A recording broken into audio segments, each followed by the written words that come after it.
Hello, everyone.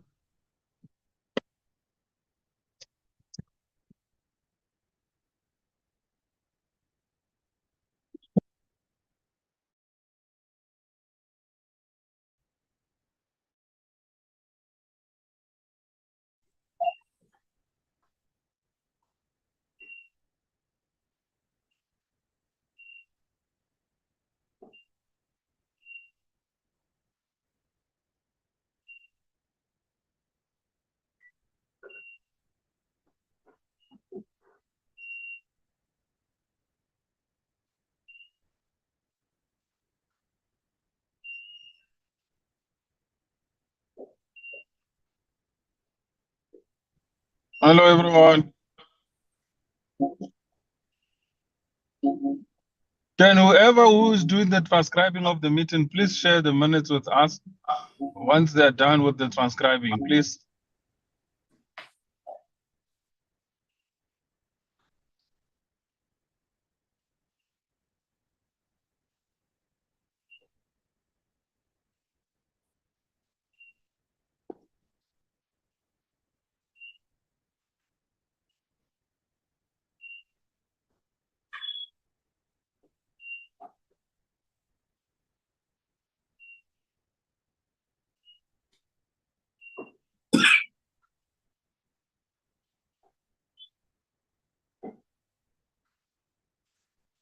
Evening, colleagues.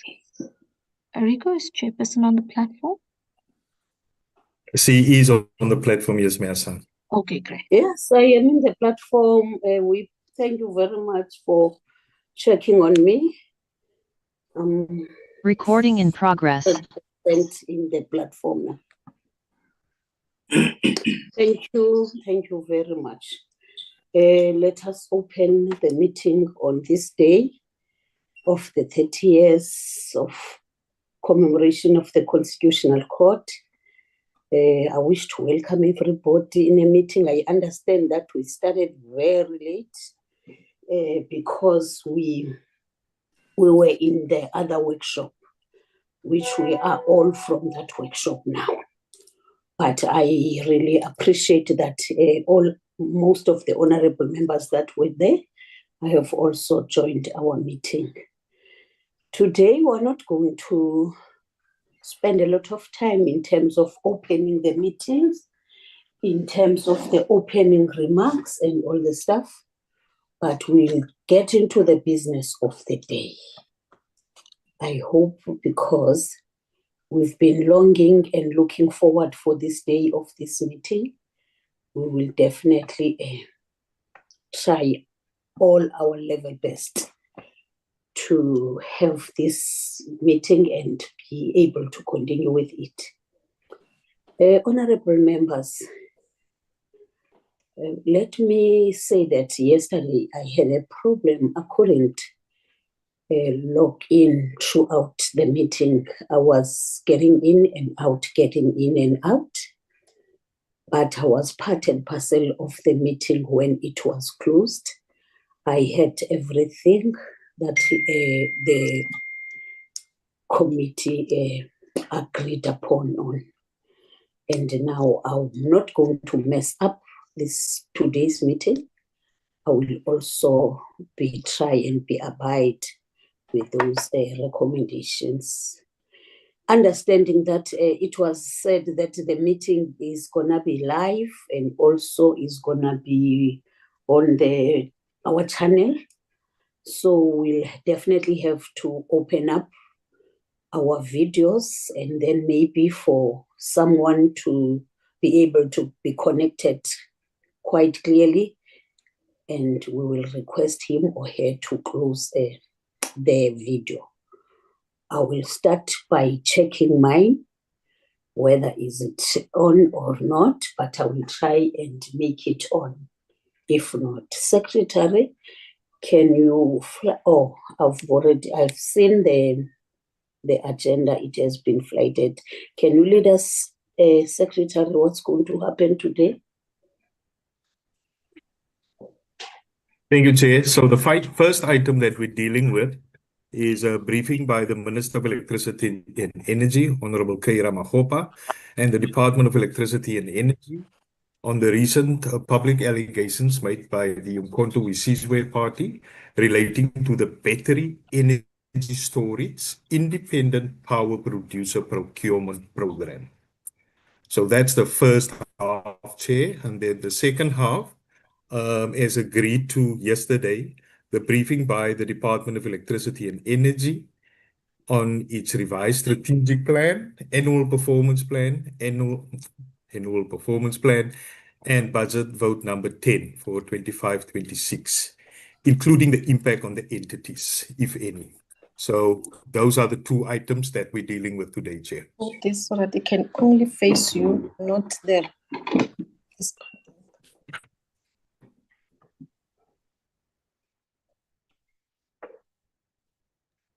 Okay, I'm thank finished, you. Chair. Oh, Thank you very much, Secretary. Let's appreciate in terms of leading us and tell us what's going to happen, as I've already apologized that I was not. Can we then, do we have the minister with us in the platform? I'm here, Minister. Chair. Okay. Yes, Chair. Okay, thank you very much. We acknowledge you. Who else is here? Ariko, the DM, is it with us? Is she? No, Chair. That She's will not. form part of the apologies, Chair. Okay, let's go to apologies so that we can know who is in and who is not present, so that we Okay, can Chair. be able to combine that with the agenda. Thank you. Okay, Chair. So we've received the following apologies. We've received a request from the Minister due to prior travel arrangements to Gauteng, Chair. The Minister requested to leave the meeting at around 19:30, Chair. And then we've also received an apology from the Deputy Minister, Mayor Mare, who's unable to attend as he is attending the Africa Energy Forum and the Youth Energy Summit, Chair. Those are the apologies received, Chair. Thank you, Chair.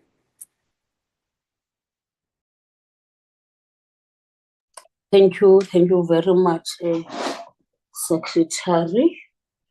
Can I get anyone to support or can you to accept the apologies first? Chair, I move the acceptance of the apologies. Who's talking? Chair, it was Honourable Malam. Okay, thank you very much, Honourable Mile. Honourable Fassi? Thank you. I'm happy to second, but maybe just to say that we need to get all the relevant information from the minister before he leaves. Thank you. Okay, thank you. Honourable Jabila?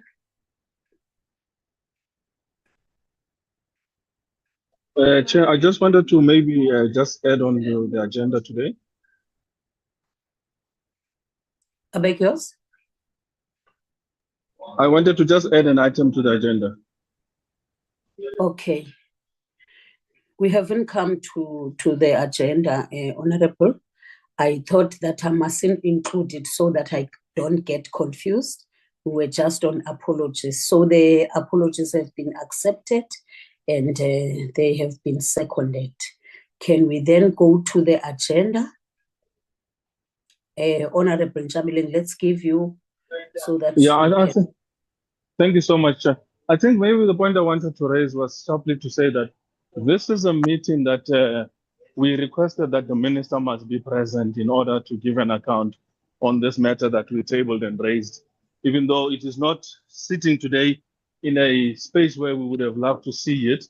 You know, we would have expected this to be a face-to-face, in a committee setting, but because we're sitting in a situation whereby there's an agency, we are accepting this, but we're really dissatisfied. This should have been a plenary, this should have been a committee meeting arranged properly within a sitting environment where we can have proper time to attend to the issues that are going to be raised. So on our side, I don't think we accept the apology of the minister leaving this meeting while it is his meeting. We would have appreciated that all the issues must be thrashed and dealt with, and only after that, the minister can just give us an indulgence for tonight. We're all putting our time away, and we're all moving away from things that are highly important and prioritizing this issue. So I would say I object to the fact that the minister is giving us an apology to leave early. Okay. What is it that you are adding? Because accordingly, when you started speaking, you said there is something that you would love to add on the agenda. I might have missed it.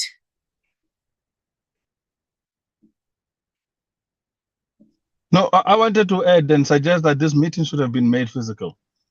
Because that's what one of the points I raised earlier on the chat. Okay, thank you very much. We've taken note of that, and really, even the minister was emphasizing on it that it needs to be physically, but because we also check with whoever that was there present, whether will we be able to make it for physical or virtual. And I think most of the honorable members, they said even if it's virtual, what they need is the information and the presence of the minister. So we really apologize for the wishes and also for the minister's wish, because he kept on emphasizing that it needs to be physical than virtual. And when we look at the agenda, no one was about to come to Parliament, and we felt that out of the agreement of the committee, when we said that we will at least try these ones to be virtual, especially that we don't sometimes get the venue or accommodation for these meetings. It was waste today. We agreed that we have never had a meeting at 5 o'clock. It is really unusual thing. But we felt that we cannot prolong this as if there is something that we're hiding away, because this is very urgent. And if we remember that it's about 2 weeks back, where Honorable Njabulengi, as the party, they submitted a request of this. That is why today we are at this dilemma, but I hope that we will all understand on it. Can I then say that the platform is yours, Minister? We are not going to waste time. Yes. I raised my hand. Good evening, Chairperson. Good evening, colleagues, and good evening to the department and the Minister. Yeah. Chairperson, okay. I must echo the sentiments of Honorable Njabulengi. We've all taken time out in the evening to attend to this meeting. I'm disappointed that the Minister will be leaving at 7:30. That is even before the department gets to present its revised strategic plan and annual performance plan for the 2025-2026 year. And I also would have wished this to be a physical meeting, and we have sufficient time to plan for next week for a physical meeting where the Minister can be present for both the battery energy storage issue as well as the revised strategic plan and annual performance plan. So I'd like to also voice the disappointment of the EFF with regards to the Minister not being present for both. Okay, take a note of that. I think I don't even want to waste time, so that if the Minister is able to see whether he can shift leaving or whatever that he will think of, at least we don't waste time. That's why I don't even have the opening remarks for now. I just want the Minister to get into the business of the day so that we can have ample chance to ask questions that we think we would love to ask. Otherwise, we've taken note, but I've made an explanation of what is it that has happened.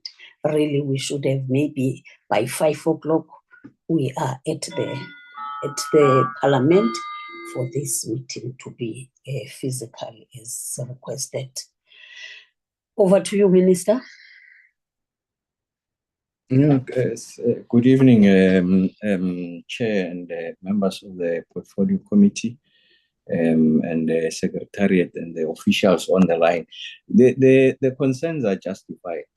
If you remember, we had in the last meeting that we had when we were presenting the NTCSA, I did make 2 points. The first one was that we dedicate as much time as possible on this question, because we have to answer all the questions comprehensively. For the reasons that you have mentioned, Chair, that it is important that we were able to protect the integrity of the process and answer each and every question. And I also indicated that it would have been much more appreciated if the meeting is in person, because the rigor of the engagement is such that it won't be interfered with by issues of technology and the like. So those are, I need to put that up front. But the Chair has explained how what occasioned this meeting to be convened on this platform and also this time of the day. It is correct that initially when I was advised that the meeting is today, I was told that we'll start at 2.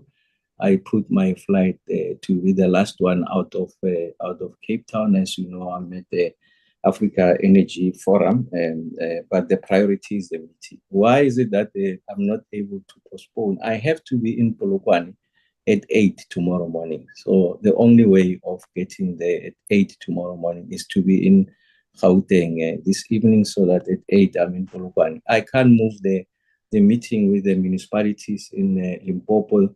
We have agreed with Salga and the municipalities that we are engaging tomorrow on Friday. It's an engagement that has long been scheduled, and really that's the only reason. But I did express my desire, and to the extent that some of the questions might warrant further engagement, I'm happy to do that. So we said that for 2.5 hours, I'm available to do exactly that engagement.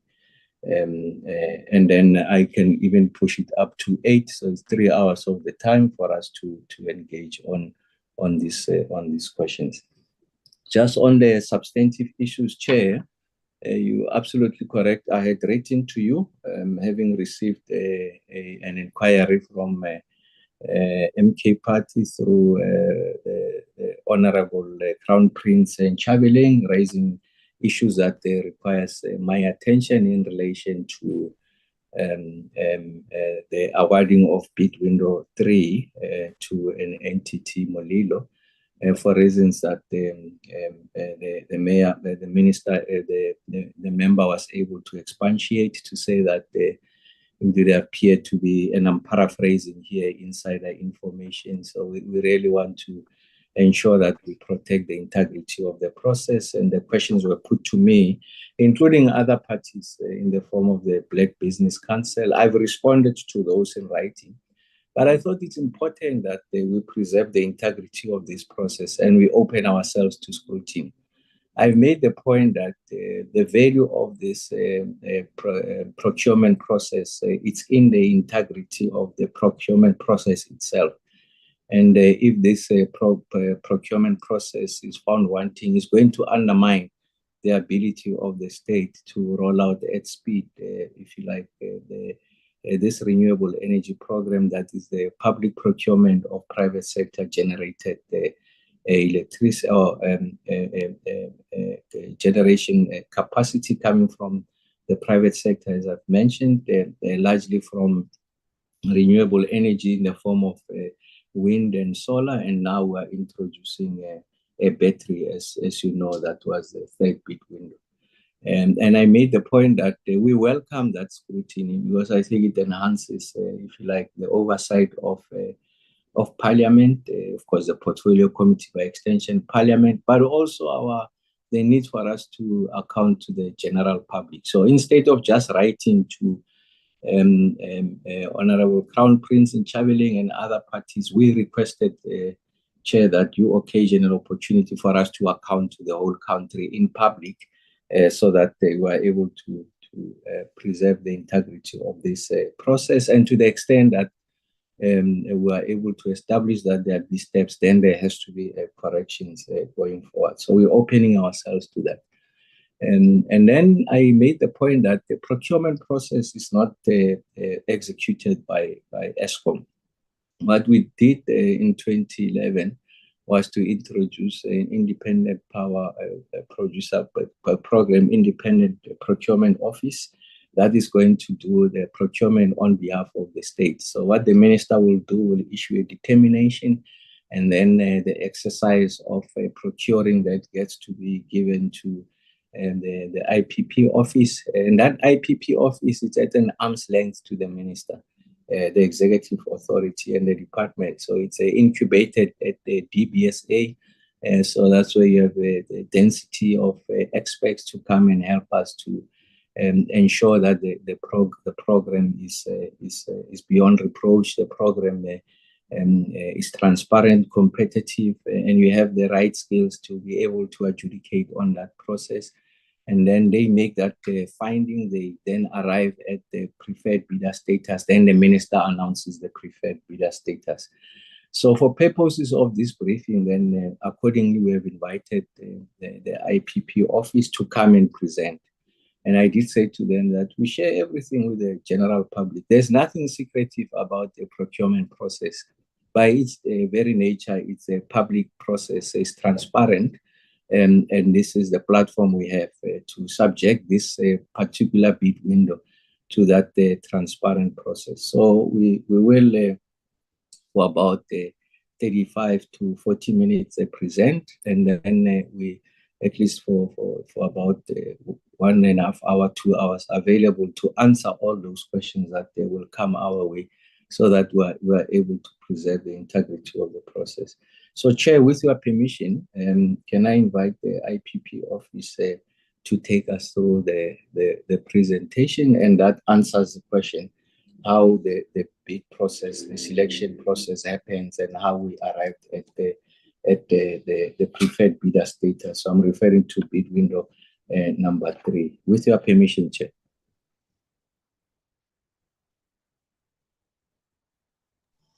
Chair, my hand is raised.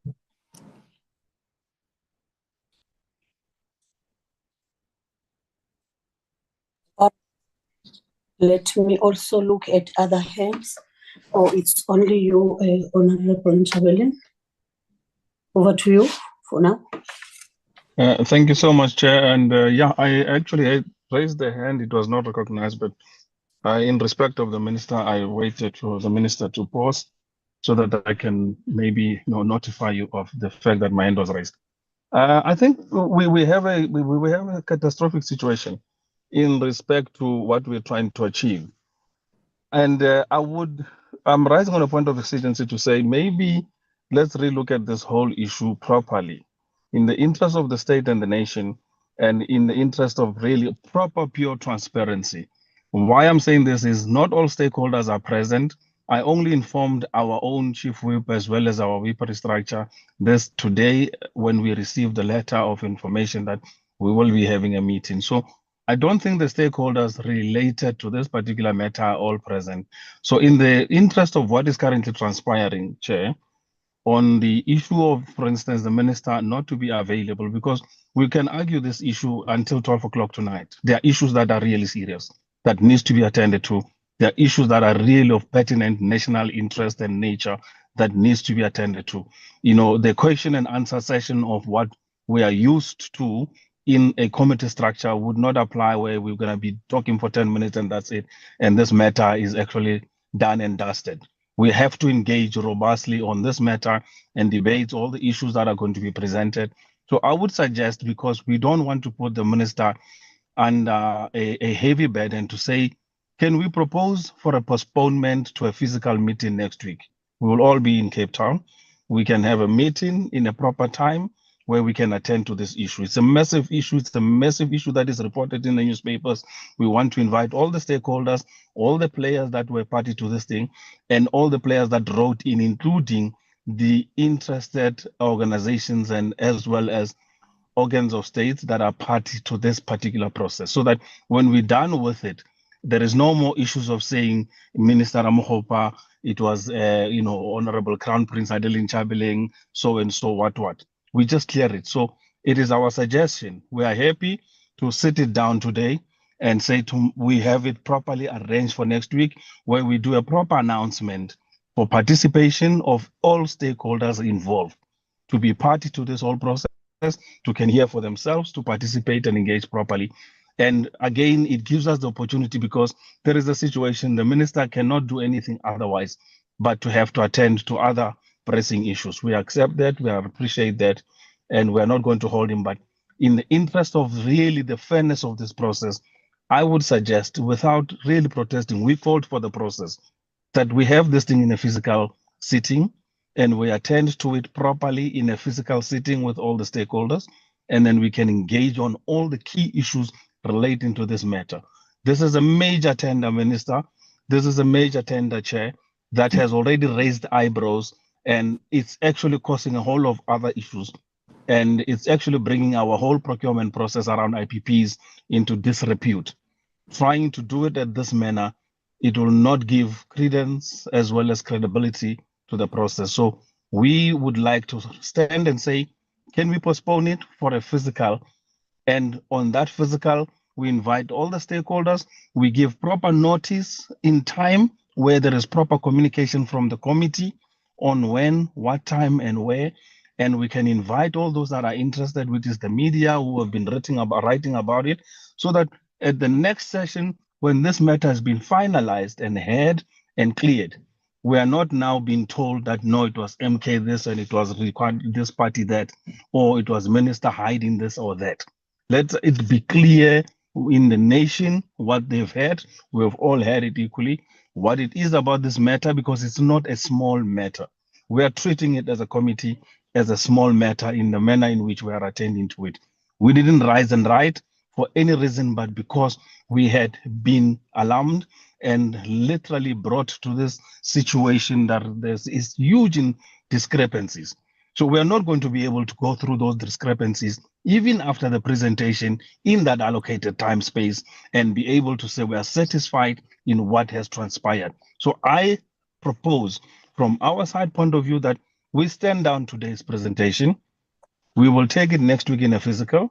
We will all be in Cape Town, and the minister can clear his calendar and his department, and then we deal with this thing. The IPP's office, as well as the other stakeholder, which will be Treasury and ESCOM, will be present in respect to this particular IPP, procurement process. This is our submission, Chair, and to the Minister, respectfully so. We appreciate your input in terms of giving us the indication that you are having a situation that you need to mitigate. We don't want to make it difficult, and we just want to have this process properly engaged on. So, we're in an environment where we can do what is best rather than doing what is not by just rushing through a process. We are the people who ask for it, and we understand the situation, and we can only say that we want to have a proper, open, transparent process where we can even invite the media so that nothing is taken out of context as it is usually done, where things are written as if we are against or we are for or we are trying to bully or whatever. So things must be clear from the onset. So I propose that in all fairness, in all due respect, Chair, it's got nothing to do with anybody, that we maybe please, have an agreement that we postpone this meeting to a physical sitting where we can all see each other eye to eye and be responsible and hold the process in oversight in the manner that it will be pleasing to the state and all the people in our nation. This is our submission. Thank you so much. Okay, thank you very much, Honorable Chabeling. Yeah. Can let me first give hands. Honorable Fassi. Thank you very much, Chairperson. I just need to check if my video is on. All right, thank you very much. Just for those who've joined us on the platform, my name is Honorable Fisia Hassan. I'm also a member of this portfolio committee. Chairperson, I do think, given the logistics of today's session, the Minister has explained some of the challenges that are faced, but also it was a matter that was out of our hands due to the fact that the parliamentary team had to have their training. With that said, Chairperson, I would like to propose that we shelve the battery energy IPP matter for a physical meeting next week, which I think we can organize. But what I would propose, Chair, is that we keep the departmental presentation tonight virtual, so that we may receive it and ultimately so the portfolio committee research team can conduct their work in terms of the report that is also required by the parliamentary processes. So I'm saying let's take, in fact, I want to propose the battery energy stuff is for next week, and then let's ensure, Minister, you and your team are there for the fullness of that meeting and give us the time necessary. And then we can, unfortunately, maybe explain to those who are due for next week that we shelf that, but let's keep the DEE for tonight so that we meet our relative timelines. Thank you.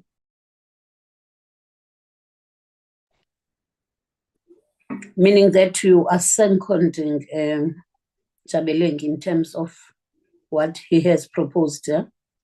Just wanted to separate the two because we can't postpone the entirety of this meeting. We do need to deal with the DEE presentation on the APPs and then take the battery energy IPP matters next week physically. Yeah, I think he was also talking about this one of that you are talking about, the electricity energy one. And he never made mention of this one, the second one. He was talking about the first one and talking about this thing of the minister requesting to be excused. Now it means then the second one, we still have 2 hours to go for the minister to leave. I think by that time, the DEE will have been done in terms of presenting their whatever APP that are supposed to be presented. Can I look at the hands? I see Honorable Moses Mbata's hand up.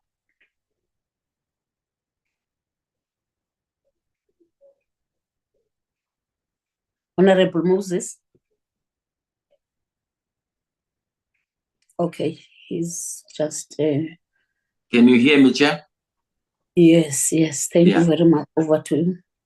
Chair, we had, at least yesterday, spoke on the need for, most importantly, the department's presentation. I will agree that if we opt out on the minister, then the department must proceed because the reports must be in line with all other reports that are needed to a specific due date for the ending of the annual performance plan. And then, Chair, I will propose if we are meeting on Wednesday, it must start at 9 o'clock. Those who requires enough time, it must be enough time. So I propose that we start at 9 o'clock and we end at 12 or 12:30. Because if we are then to speak about these issues entirely and people want more time, then, but my problem is we need to differentiate between a departmental meeting and a portfolio committee meeting. In a portfolio committee meeting, the media will not be allowed to speak. We are not about that. We will only allow the guests to the portfolio committee to speak. That's the rule, that's the ground rule. Thanks, Chair. Okay, thank you very much, Honorable Mbata. Now, I don't want us to waste time in terms of this. Let us allow that the department, I think the proposal has been seconded and also agreed that let's postpone this one, and which I think the minister doesn't have any problem on that, but he will say so because he's present in the meeting. He has already requested he persuaded us really to check whether can't we have a meeting that is physical. I want to repeat that. But really, the reality is that we know that we are short of accommodation here. But it means then, therefore, let's start today by checking a secretary that where can we get the accommodation for this meeting. And we maybe invite whoever that would love him or her to be present in this meeting. The reality of the fact that we agreed to have this meeting today, I'm not sure who are those that needs to be invited that are not in the platform right now. But nevertheless, I don't want to reverse the wheel that has been already rolled on. But what I would like to, let's give the minister, in fact, we don't even want to give him to say that he will be available unless he is abroad. That's the only thing that sometimes we understand that there's cabinet meetings on those days. Let's hear what the secretary will write the invitation right now, or tomorrow it will be issued, because what we need to do is to, if it is outside our scope of meetings, we need to apply.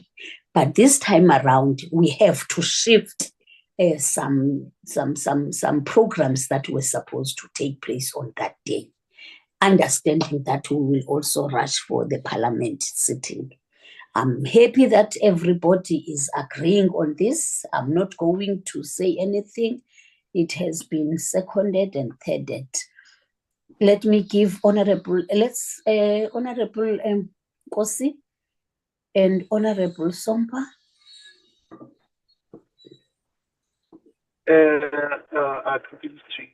To chair and all honorables. Chairperson, just want to lower my hand. Actually, I wanted to also support the item to next week. Then we proceed.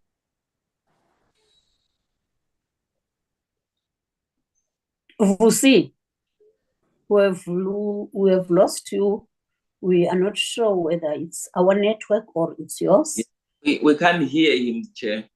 Yes, Vusi, Honorable Nkosi. Let's meanwhile give Honorable Sompa Masiu. Thank you, Chair. I just want to support the proposal of Honorable Hassan that was mentioned. Are you done? Yes, I was just saying I'm just supporting it. Okay, thank you very much, Honorable Member. I think you are the fourth one who's saying that let's allow and agree. It's fine. Minister? Well, thank you very much. I of course, I'm not a member of the committee. I'm happy with that. Just two things. The first one, maybe just to ask Chair and the committee that perhaps we start at 10. I've got two critical items in cabinet. I think by 9:30, I should be done. I'll ask that they be elevated because this meeting is important. But I just need safe passage of those two items. And then the second one is working with you, Chair, and the Secretariat. We can work on finding a venue that you find appropriate, and the department can facilitate access for that. You'll spell out what those requirements are, as the members have stated. I don't think we have the luxury of postponing. So those are the only two requests, and then I'm happy to subject this to the scrutiny as enunciated by the members here. Thanks, Chair. Thank you, Minister. We have to work on that one, because our meetings are usually starting at 9:30, but the fact of the matter, will work out with the secretary on what is it exactly that was going to be there on that day. And also if there is anything, I'm not sure about the program for now, because I'm not looking at my program. We'll look at it, but we hear you that you will only be available from 10. That's what we must just think about it and also know. Okay. Can we then pass over this, when you pass from this item and get into the DEE report? Minister? Yes, Chair, thank you very much. I think yesterday there wasn't sufficient time to look at this report. I will not do the preliminary remarks so that I have time to answer some of the questions that will be coming from the members. Chair, with your permission, the DG, Mr. Suvesh Pillay, is here with us, and the DDG Kubeshni are here with us. If with your indulgence, that we allow them to present. Thank you, Chair. Thanks, Minister. DDG, over to you. In fact, DG, let's start with Acting DG, Mr. Suvesh. Thank you very much, Chairperson, and good evening to the members and Minister Ramokgopa. Chair, can I just get your guidance? Will somebody fly the presentation, or can I share it from my side? Ari? Yes, no, DG, I was informed that DDG Kubeshni will project, but I can give you co-hosting rights as well. Yeah, sure, please. I can then share it from my side. Okay, you have co-hosting rights, DG. Thank you so much.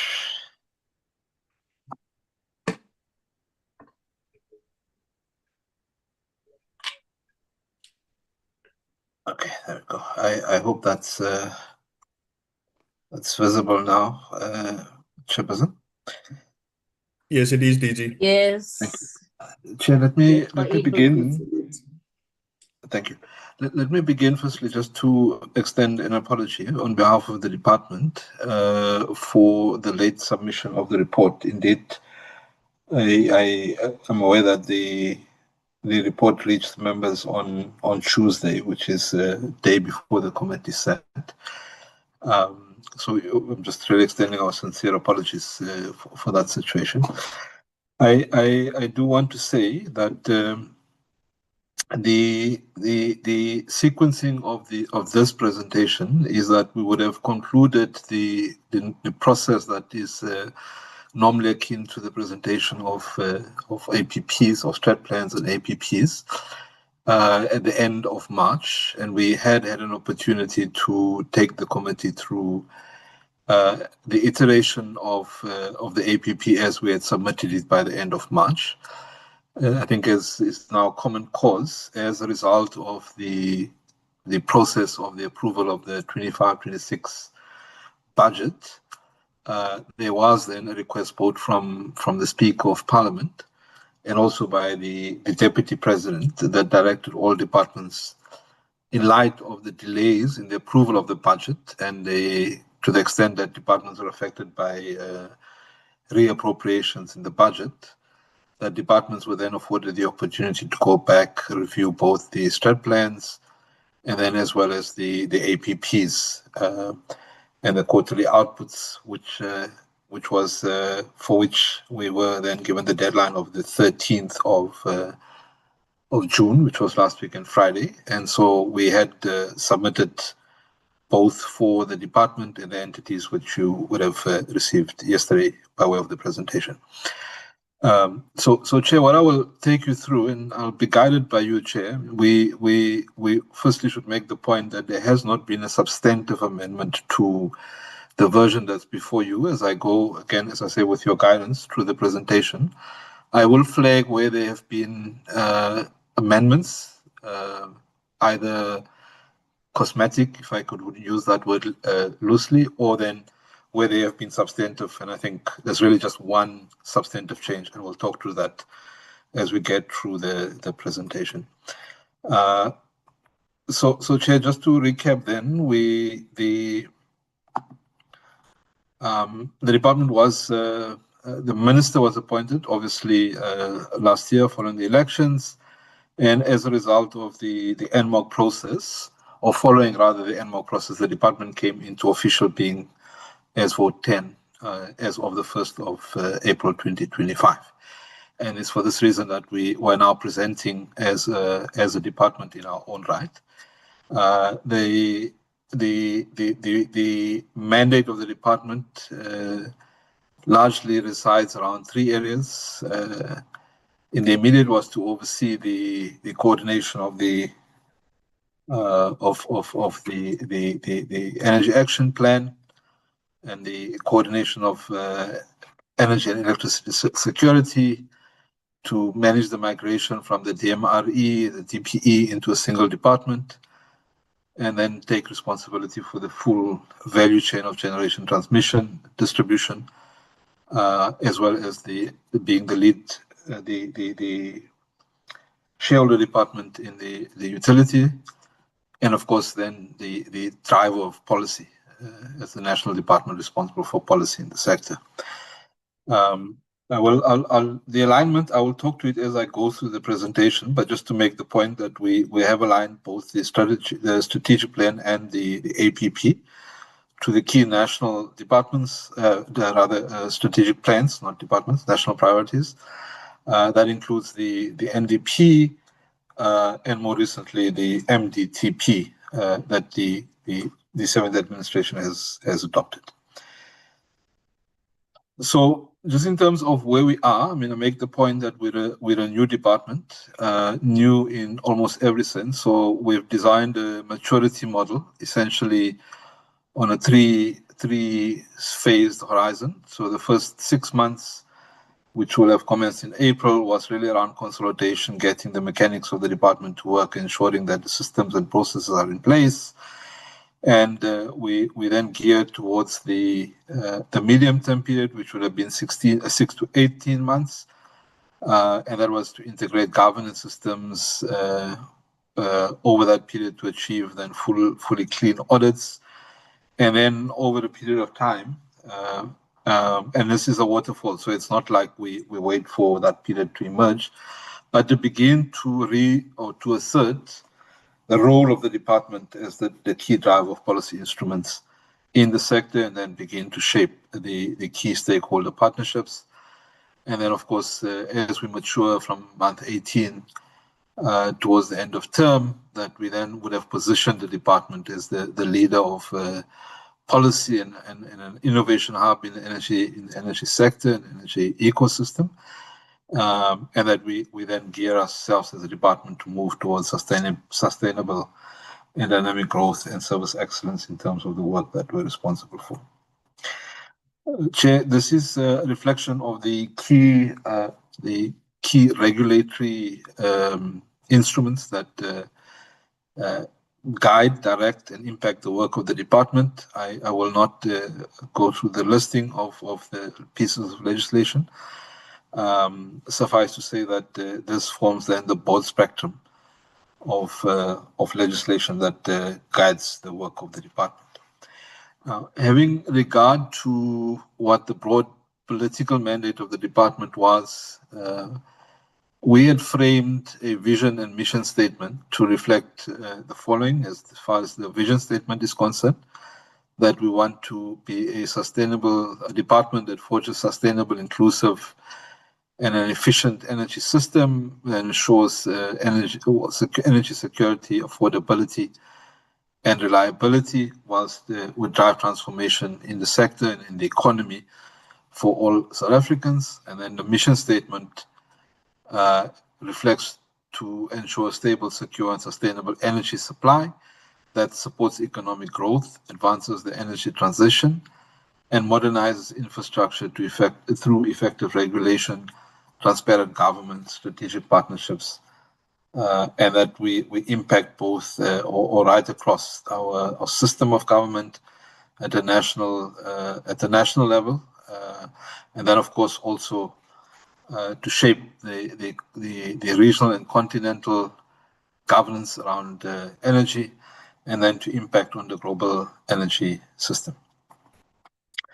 We then codify that in a set of values. So these are what guides, so if you like, the culture system that will, value system that will guide and drive the work of the department. So there are 5 areas that we've identified: sustainability, innovation, accountability, inclusivity, and collaboration.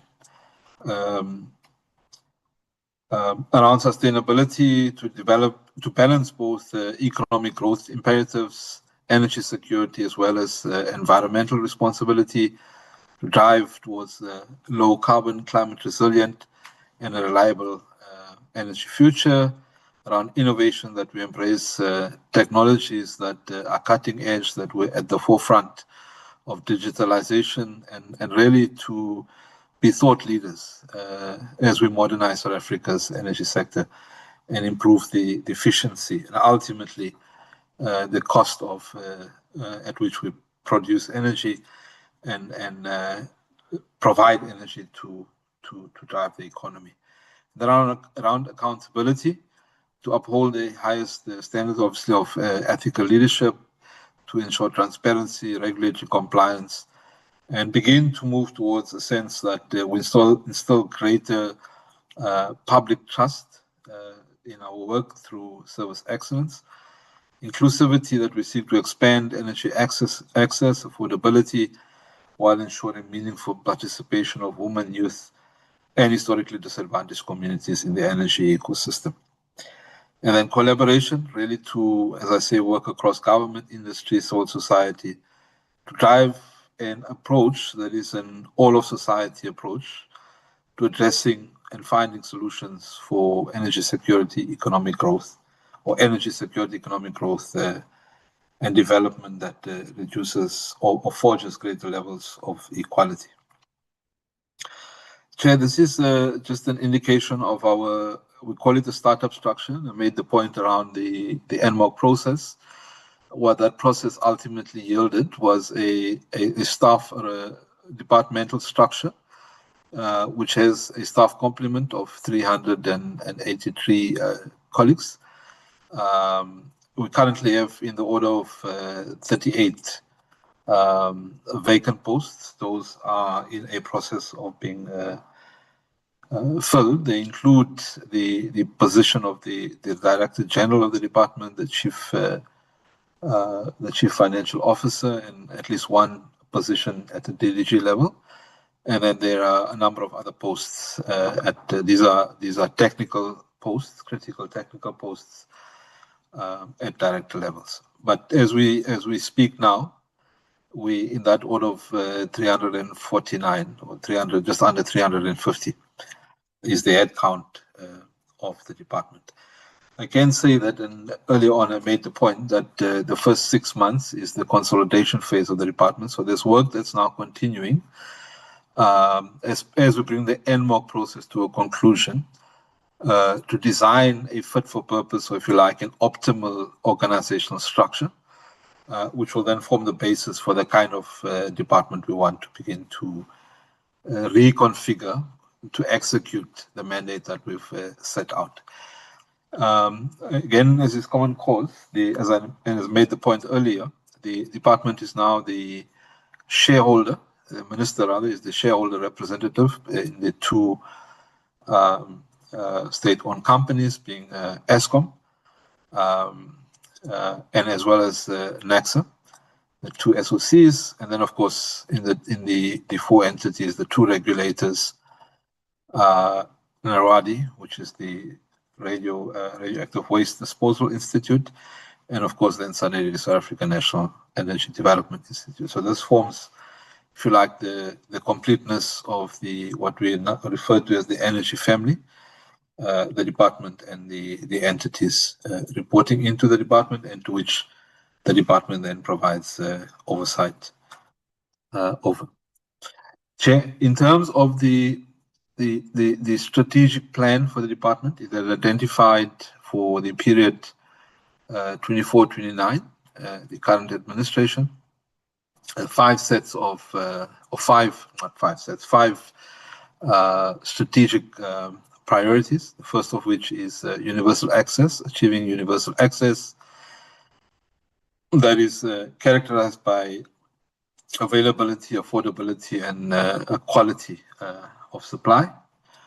The second one of which is to attain sovereign and regional energy security, and that is to defend and expand Eskom's share of generation capacity, drive catalytic programs around green hydrogen, and then to reset the role and place of nuclear, and to modernize our transmission, and expand our transmission infrastructure. The third element is around driving industrialization and leading innovation. This is an underpinning underpinning element. So in terms of all of the work we're doing around providing or leading energy infrastructure, it must catalyze, it must begin to respond to the MTDP's focus around growth and inclusive growth and development through an industrial-led growth path. So there we focus on driving industrialization, and critically in doing that we lead innovation in that respect. And the fourth is the qualitative transformation of the energy demographics. And essentially here is to elevate the role, particularly of women and youth, but also of people with disability and previously disadvantaged communities, in how we execute energy infrastructure, and that we do that underpinned by the kind of policy that we generate as a department. And then the fifth of which is to assert South Africa within the country, within the borders of the Republic, across the continent and globally, that we are an organization, a department that leads, provides energy leadership. Our presidency of the G20 this year, and particularly the Energy Transitions Working Group, really provides a platform from which we assert that leadership, and that we then move to carry that leadership mantle as we traverse the seventh administration and beyond. Chair, this slide really depicts the alignment between the MTDP, the three strategic priorities identified under the MTDP. The first of which is to drive inclusive growth and job creation. The second is to reduce poverty and tackle the high cost of living. And of course, the third one is building a capable and ethical and developmental state. I won't go into the details of this. Suffice to say that the outputs that you see in the blocks, just a cursory view there. This is out of the MTDP, but you will see that energy is a significant feature in across all three areas, including in priority 2 around the cost of living issues, and that specifically relates to how we deliver an energy system that ultimately drives down the cost of energy to both the residential consumers as well as to industrial consumers.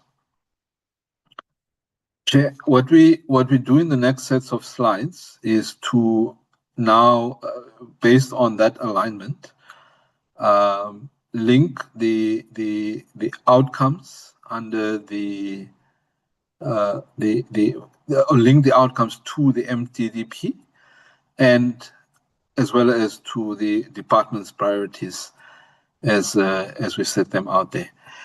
And then we link that to the indicators that we've codified in the strat plan for the 5 years, or for the 7th administration. So the first outcome that we respond to there is under MTDP priority 3 is coherent, aligned, and impactful national energy policy and planning framework, and that alignment in terms of the department strategic plan is to priority 1 and priority 2.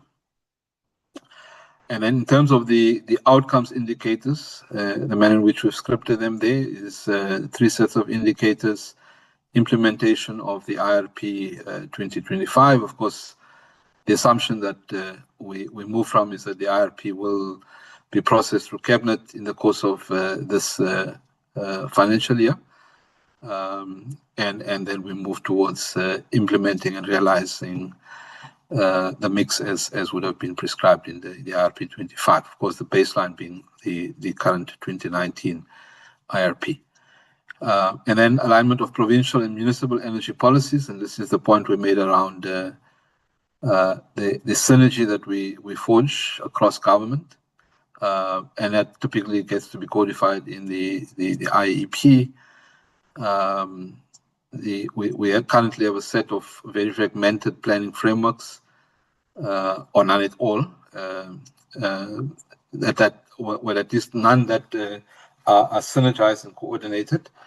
And the 5-year target is to ensure that there's full alignment across government with the National Energy Plan. The third outcome indicator is implementation of the Gas Master Plan. Again, here the assumption we make is that the Gas Master Plan will be brought to finalization in the course of this financial year, and that we will then move over the current and into the remaining period of the financial year, rather the 7th administration, to then fully implement the outputs set out in the Gas Master Plan. Then similarly, for outcome 2, refers to a well-regulated, transparent, and investment-friendly energy market. And that derives from MTTP Priority 1 and aligns to the ministerial priorities or the department's priorities 1 and 3. And then we frame the outcome indicators in those 5 areas. The turnaround times for energy investments. This includes the IPP process, and really talks to how we streamline the legislative process to deliver energy infrastructure. And the baseline there, of course, is that we are in excess of 24 months from the time of investment approvals. And the 5-year target is that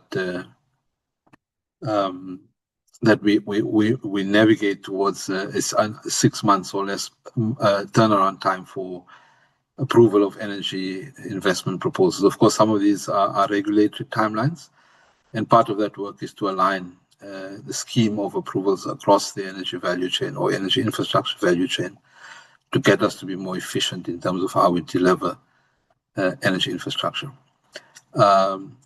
The second outcome indicator there is the proportion of nuclear energy projects compliant with international safety standards. This has got to do with the regulatory authority, rather the regulatory and oversight authority the department holds over the regulator, but also as the branch, the nuclear branch.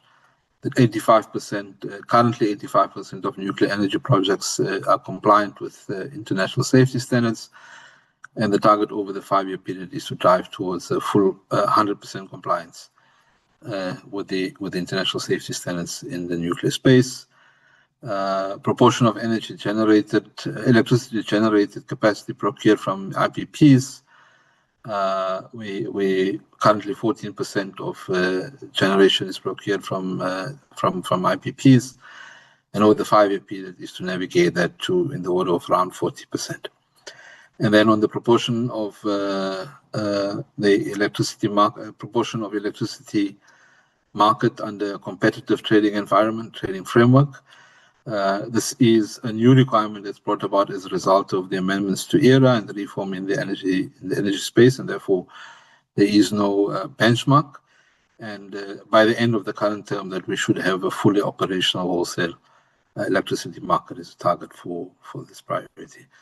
And then implementation status for the market code that underpins the competitive electricity market. Again, it's a new target, so there's no baseline, and the target to the end of the year is end of term is market code that's been approved and fully operational in the space. And then outcome 3, increase investments in energy infrastructure, grid expansion, and technological innovation. Here we're chasing the department's priority 2 and priority 3, and that links to the MTDP priority 1. The indicators is the total renewable energy capacity procured through wind, solar, and battery storage. The current baseline is in the order of about 7.2 gigawatts currently online, and that we will get to above 20 gigawatts of renewable energy on the system by 2030. Proportions of new generation capacity sourced from new renewables. 30% of new generation capacity is currently sourced from renewable energy, and that we drive that to in the order of 60%. And then the total private sector investments in energy infrastructure, we're currently sitting at in the order of about 80 billion rand private sector investments covering the value chain of energy infrastructure, and over the 5-year period to drive this to beyond 4 billion rands private sector investment to acquire, to modernize or to expand the energy infrastructure. And then the fifth one there is the power systems reliability. We do know that we would emerge in the 23-24 period from very high levels, intensities of load shedding, and ultimately we will drive to a point where the minister would be able to announce, if you like, the end of load shedding, and that we should have a 99.9 reliability factor. And then outcome 4, again, outcome 4 being a just energy transition, enabling industrialization and job creation. That links to the department's priority 2 and 4 and aligned to MDT priority 1. The indicators is total renewable energy installed. The current baseline is 11,000 megawatts, and the target over the 5-year period is 33,000 megawatts of renewable energy installed. This includes rooftop solar. Total green hydrogen production. Current baseline is that we're still in early stage project development, and the 5-year target is to be able to generate in the order of 500,000 tons of green hydrogen capacity annually going forward. And then the third one is the proportion of locally manufactured components to underpin the growth in renewable energy projects.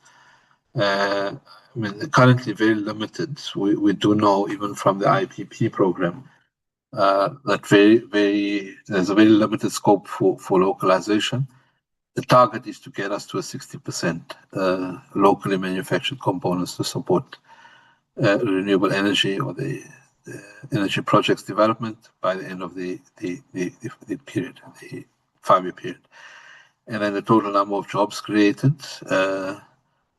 Currently, there's no central repository for the number of jobs, but we do think that we should be comfortably able to get to over 200,000 new jobs in the energy sector as a result both of the broader energy infrastructure program, but also then the renewable program over the period. Then outcome 5, strengthening intergovernmental, regional and global energy coordination. Again, here responding to department priority 3, which is driving industrialization and leading innovation. And priority 5, asserting South Africa's continental and global energy leadership. And that links to the MDT priority 1. 3 indicators here: the proportion of electricity traded within the Southern African power pool. We currently have a baseline of 5% that we trade in the pool, in the SEP, and the target is to get us to at least upwards of 15% that we're able to trade in the power pool by 2030.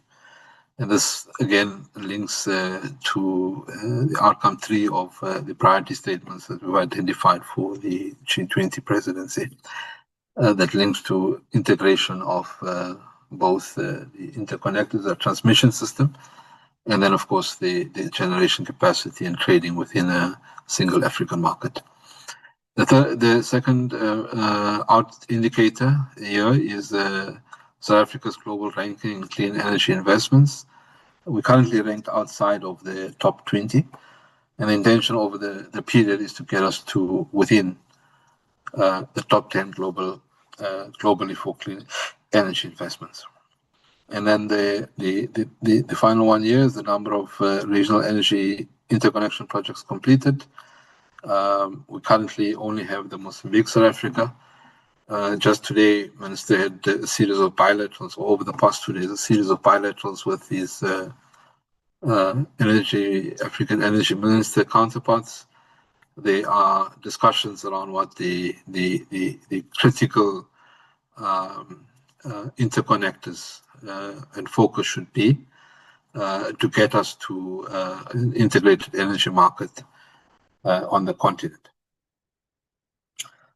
Outcome 6, capable state-owned entities driving energy security and market efficiency.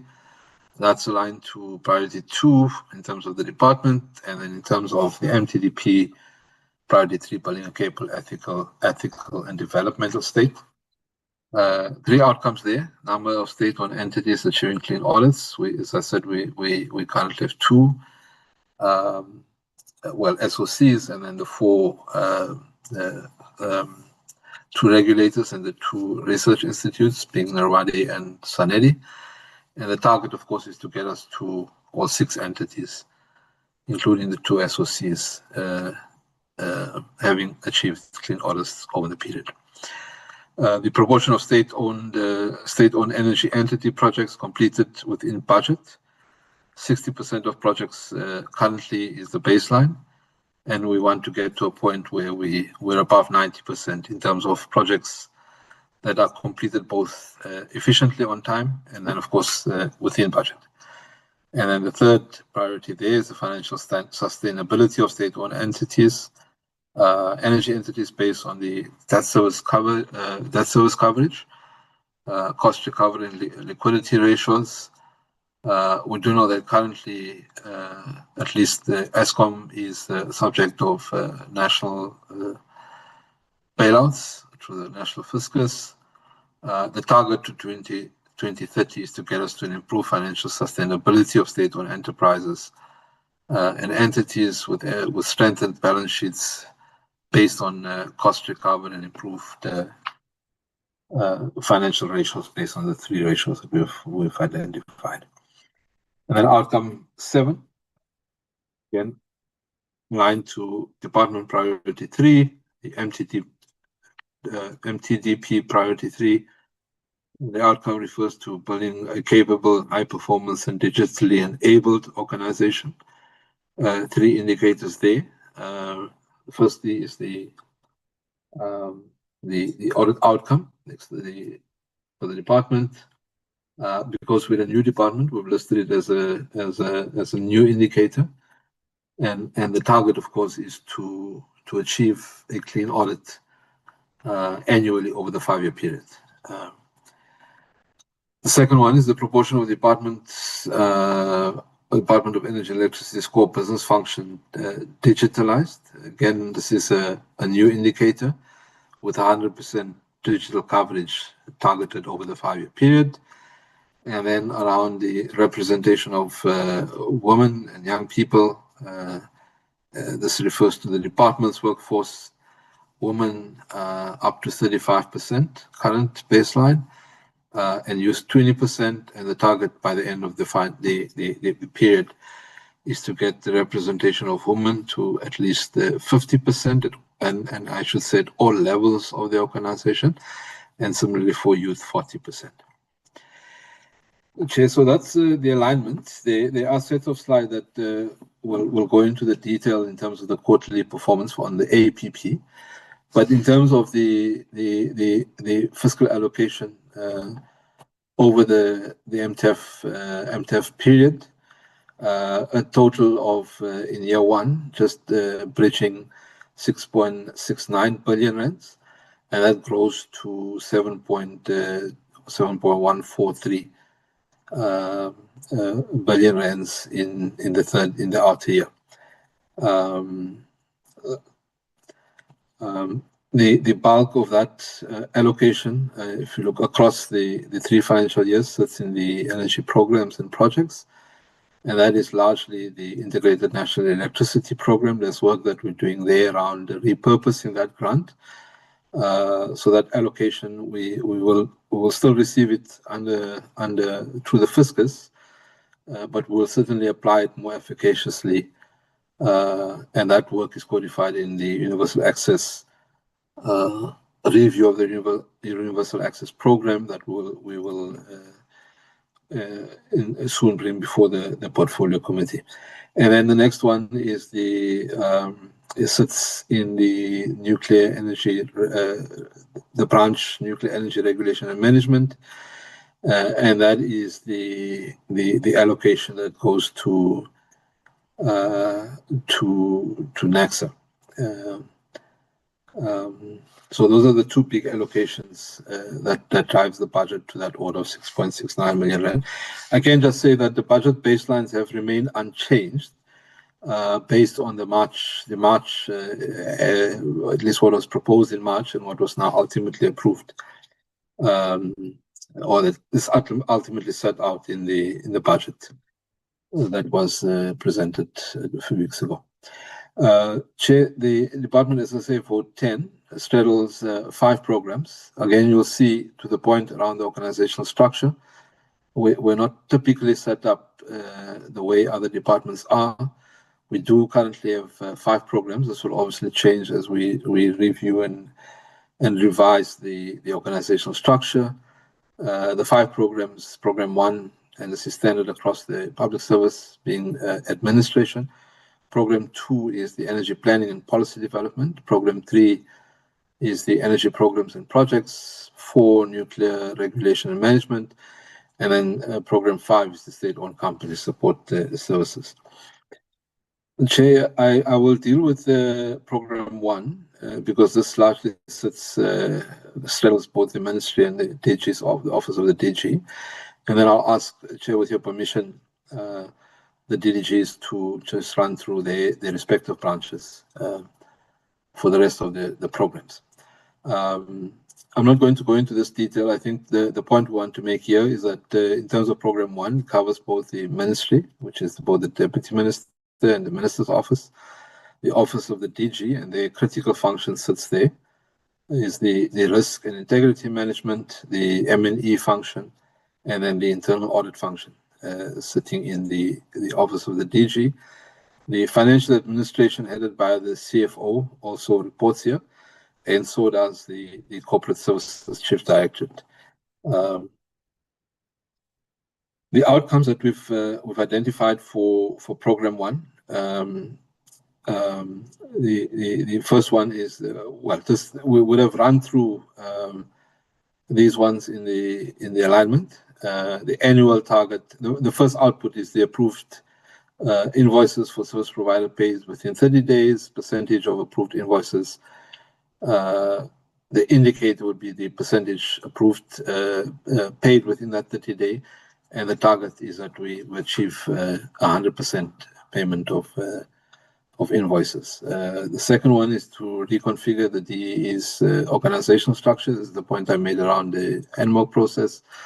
The annual target is that by the end of the financial year, we would have approved an optimal structure aligned with the 5-year strategic plan.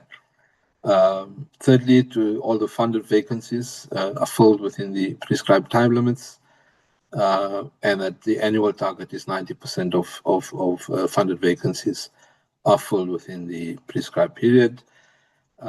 Workforce training and capacity building, being a new department, this is an important indicator. The number of the output there is the number of identified priority skills developed, programs implemented, and the annual target is to at least have 30 priority skills developed for the year.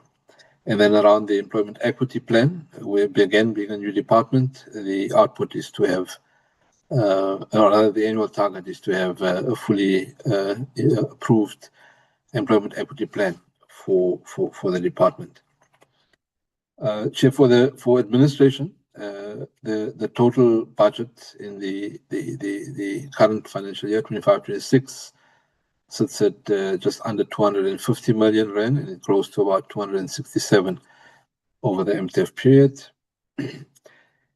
Chair, this is we move now to program 2. This is the energy planning and policy development. I'll ask Chair, with your permission, DDG Dr. Bangwanden to lead us, and then DDG Kekana for program 3. 4 would be DDG Kekana, and then DDG Bangwanden will come back to conclude around program 5. Chair, with your permission, I'll ask to hand over to DDG Kupesh Bangwanden. Good evening. Thank you very much. Then you can proceed. Thanks. Good evening, Honorable Chair and Honorable members. So I'll take you through Program 2, Energy Planning and Policy Development. And in this program, we have 3 sub-programs.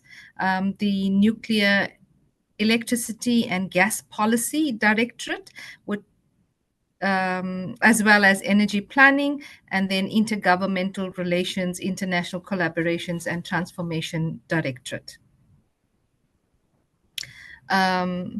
Next slide, please.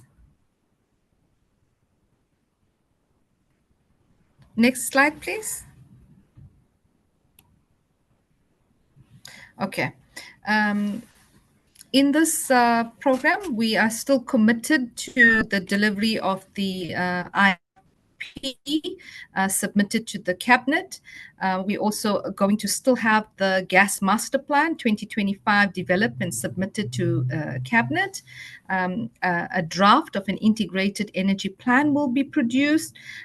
There will be a national energy forecasting and data management system that will be upgraded. Reports will be published in terms of energy balance, as well as there will be 3 energy statistic reports published on price, trade and sector reports. There will also be the NEDLAC report on the Draft Nuclear Energy Act Amendment Bill, and the National Energy Market Oversight and Coordination Unit will be established, and then the Just Energy Transition Framework reviewed and approved. In this program, we have made 2 changes. The legislative framework for the transmission system operator. This will be consolidated into Program 5, where we look at the restructuring of Eskom, because it is the next, now that we have created the NTCSA, we now will be working on the market reform as well as this transmission system operator. So it's going to be consolidated in Program 5. We've also made that change of the regional energy partnerships and bilaterals. This will be moving into Program 3 because it actually underpins our projects and our programs. Next slide, please. Here it's just the confirmation of the budgets and no budgets. There have been no budgetary changes, and we can see that there will be 18 million rand, 27 million rand allocated to nuclear energy and gas policy.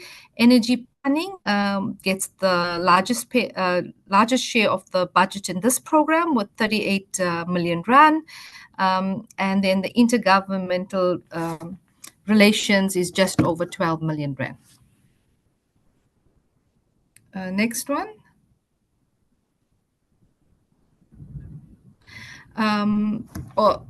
Over to you, DDG Kekane, Program 3. Thank you, and good evening, Honorable Chair, Honorable Minister. Also run through Programs 3, which is energy programs and projects. So essentially, the branch plays a central role in delivering on department's overall mandate. Basically, we are responsible for the planning, funding, and the coordination of national electrification energy infrastructure projects. And this also includes both the grid and non-grid solutions that we are targeting, and also support the strategic initiatives. That includes obviously the green economy or the green hydrogen economy, as well as the just energy transition vision. You will see the branch is divided into 5 programs, which are shown on the screen. If you could kindly move to the next slide, please. In terms of the targets haven't been changed since our last briefing back in April.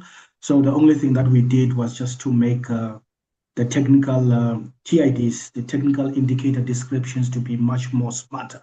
But if I were to highlight few key priorities, our focus areas in the next MTDP, the first one, which is in line with the Minister's priority, is to achieve universal access of electricity by 2030.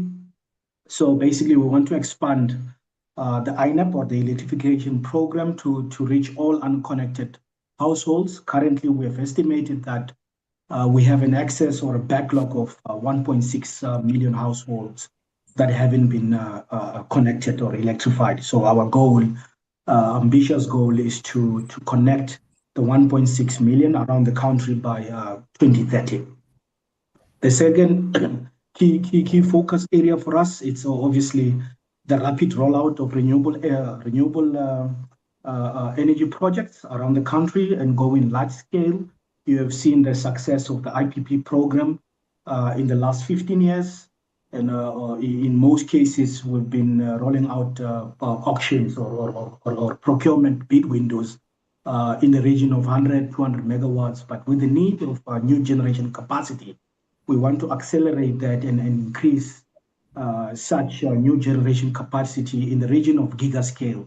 So we are working tirelessly as an IPP office to look at how we can redesign the program as well to gain, number one, rapid rollout of generation. Number two, also increase on the efficiency of the procurement program. I think in one of the slides we're indicating that on average it takes us 24 months just on a bid window to achieve a financial close, and we're saying that we can actually, using technology and given the experience that we've been running this over a decade, we can reduce that to at least 6 months. So as IPP office team, we're looking at how we can improve on the efficiency. The third biggest priority that we're introducing as a department, you might have seen in the market, we're introducing the independent transmission projects, or the ITP. Obviously, the minister has issued ministerial determination to procure over 1,000 kilometers of new transmission lines through private sector participation. Hence, where we are now in around July, we want to issue an RFQ, which is a request for qualifications, into the market, which will be followed by a full RFP towards the end of the year. So obviously, we want to unlock private sector participation in this space so that we can unlock the grid capacity in regions such as the Capes, Northern Capes, Western Cape, and lastly, what is the other Cape I'm forgetting now? Eastern Cape. And the last one, in relation to the ITP, we also want to establish an independent transmission project office. Obviously, we're working tightly and closely with the National Treasury and the DBSA so that we have a central office to assist the acceleration of grid expansion within the country. In terms of the budget, the branch represent, I think we account just over 70% of the department's total budget of 6.7 billion. And most of us, our budget comprise of INEP, both INEP within the municipality area and INEP within the ESCOM area of supply. So yes, there is the breakdown. You will see that the integrated national electrification program accounts just over 4 billion of the total budget. Next slide, please. I think, yeah, in summary, that is what programs 3 it's all about. And with that said, I'd like to thank you and hand back over to Chairperson. Division Bob, you want to take us through just the highlights of yours? Thank you very much, Chair, and good morning, good afternoon to the Chair and the Minister and the members of the committee. So we deal with the nuclear branch, which mainly its purpose is to manage the nuclear in the country and service international obligation. There's 3 sub-programs. We've got the nuclear energy management, the national liaison office, the nuclear safety and technology, and the nuclear non-proliferation and radiation security. Next slide. Division Babu? Yes. We lost you for a moment there. Okay. Thanks. I was just saying we've got 3 sub-programs, which is the nuclear energy management, the national liaison office, nuclear safety and technology, and the nuclear non-proliferation and radiation security. Next slide.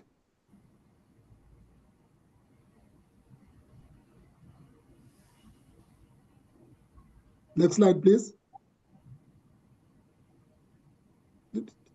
Yes, in terms of the work that we're focusing on, the main focus for this financial year will be the nuclear fuel cycle strategy that will need to be produced. There will be monitoring reports that will be done by the branch, the socio-economic and cost-benefit analysis report for the procurement of up to 10 gigawatts of nuclear. That's the main focus of the branch in this financial year. And then obviously the Quebec long-term operation will be the focus of the branch. And then obviously then there is a multi-purpose reactor implementation for which the branch will then be focusing on, as well as the interim storage facility project for ensuring that there is the management of the radioactive waste on a national basis. Next slide. In terms of the budget of the branch is during this financial year 1.5 billion, and it increases to the outer years to 1.6 billion. Thank you, Chair. May I then hand back to you? Sure. Commissioner? All right, so Program 5 looks at state-owned companies, and in this portfolio, in this program, we drive operational and financial performance, and as well as sustainability of the SOEs. In this program, we have 3 sub-programs: the energy resources, state-owned companies financial assessment and investment support, and state-owned companies risk governance and legal assurance.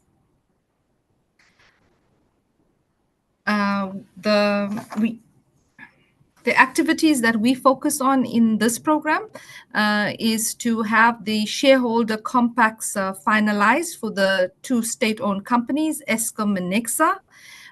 We also will be finalizing the strategic intent statements of those 2 SOCs and reviewing the corporate plans of Eskom and Nexa. For the 4 Schedule 3A companies, we will be reviewing the annual performance plans. And as part of the Eskom debt relief package, we will be also monitoring the compliance with the conditions set out by National Treasury. We will also be continuing with the restructuring progress, separating the Eskom business into the generation, transmission, and distribution subsidiaries. And we will also be continuing with the monitoring of the Eskom generation operational recovery plan to improve the reliability and the energy availability from the power stations. In this portfolio, we have made some changes.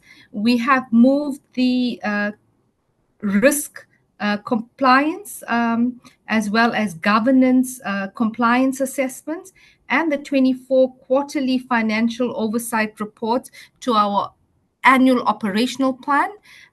These are compliance reports, and they are very operational in nature, and hence we have moved that to the annual operating plan.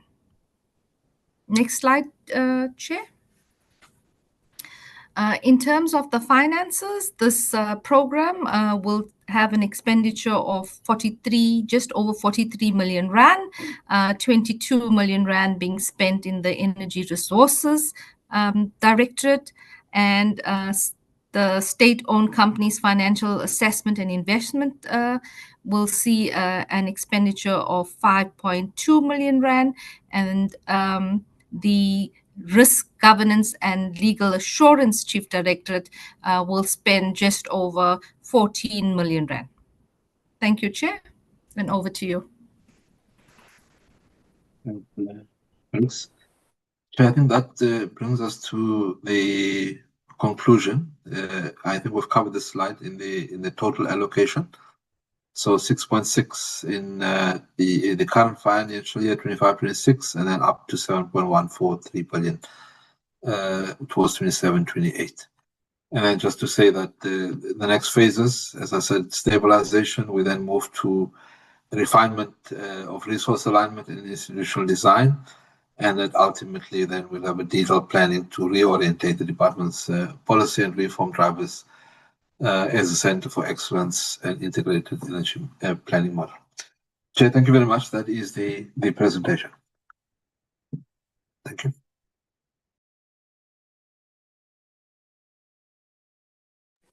Okay, thank you, DG. Let me also check the honorable members that would love to interact with the presentation. I see Honorable Paulson's hand, and will be followed by Honorable Mylem for now. Thank you. Over to you, Honorable. Thank you, Chairperson, and good evening once again, colleagues, and to the Department of Electricity and Energy. Thank you very much, Mr. Pillay, Dr. Bagwandin, Mr. Kekana, and Mr. Mbambo for the presentation. I think the Department of Electricity and Energy has a very different focus in that it has to take us to the just energy transition. And I think a lot of the work of the department is moving towards the just energy transition, and how we define the just energy transition varies from party to party. So in the EFF is very concerned that this just energy transition shouldn't be just another opportunity to favor a few fortunate individuals and neglect many people who will lose their livelihoods due to the move from carbon-based energy sources to renewables. So that is our focus, is the working class, and also that money spent must benefit the working class ultimately. So I'd like to, the presentation speaks about financial unsustainability of state-owned entities and need for bailouts. So I'd like to know the specific root causes leading to the continued requirements for bailouts for, as the presentation says, operational stability of state-owned entities like Eskom, NERSA, NECSA, but I'd like to know the root causes beyond what is stated in the presentation. I'd also like to know what is the detailed plan and timeline for these state-owned entities to achieve improved financial stability with strengthened balance sheets, cost recovery, and improved financial ratios by 2030. That's the target mentioned. And what specific metrics will be used to track this improvement? Also, how will the Department of Electricity and Energy specifically reduce the reliance on bailouts for these entities in the short to medium term? And what are consequences or contingency plans if the state entities do not meet the 2030 financial sustainability targets? So, given that 71.3% of the Department of Energy and Electricity's overall budget over the MTEF is related to INEP transfers to Eskom, what mechanisms are in place to ensure the accountability and efficient utilization of these funds by Eskom for the Integrated National Electrification Program? And are there any plans to diversify the significant financial commitment away from a single external entity, i.e. Eskom, or to reduce the proportion of the budget allocated to these transfers? And regarding the early stage execution challenges in the budget processes, could the department elaborate on the nature of early stage execution challenges identified in the initial annual performance plan and budget processes, and also what specific steps are being taken to overcome them? Thank you very much, Chairperson. That's all for now. Thank you, Honorable Maile. Chair, I just wanted to find out, are we going to use the question format that we tried yesterday? It worked really well.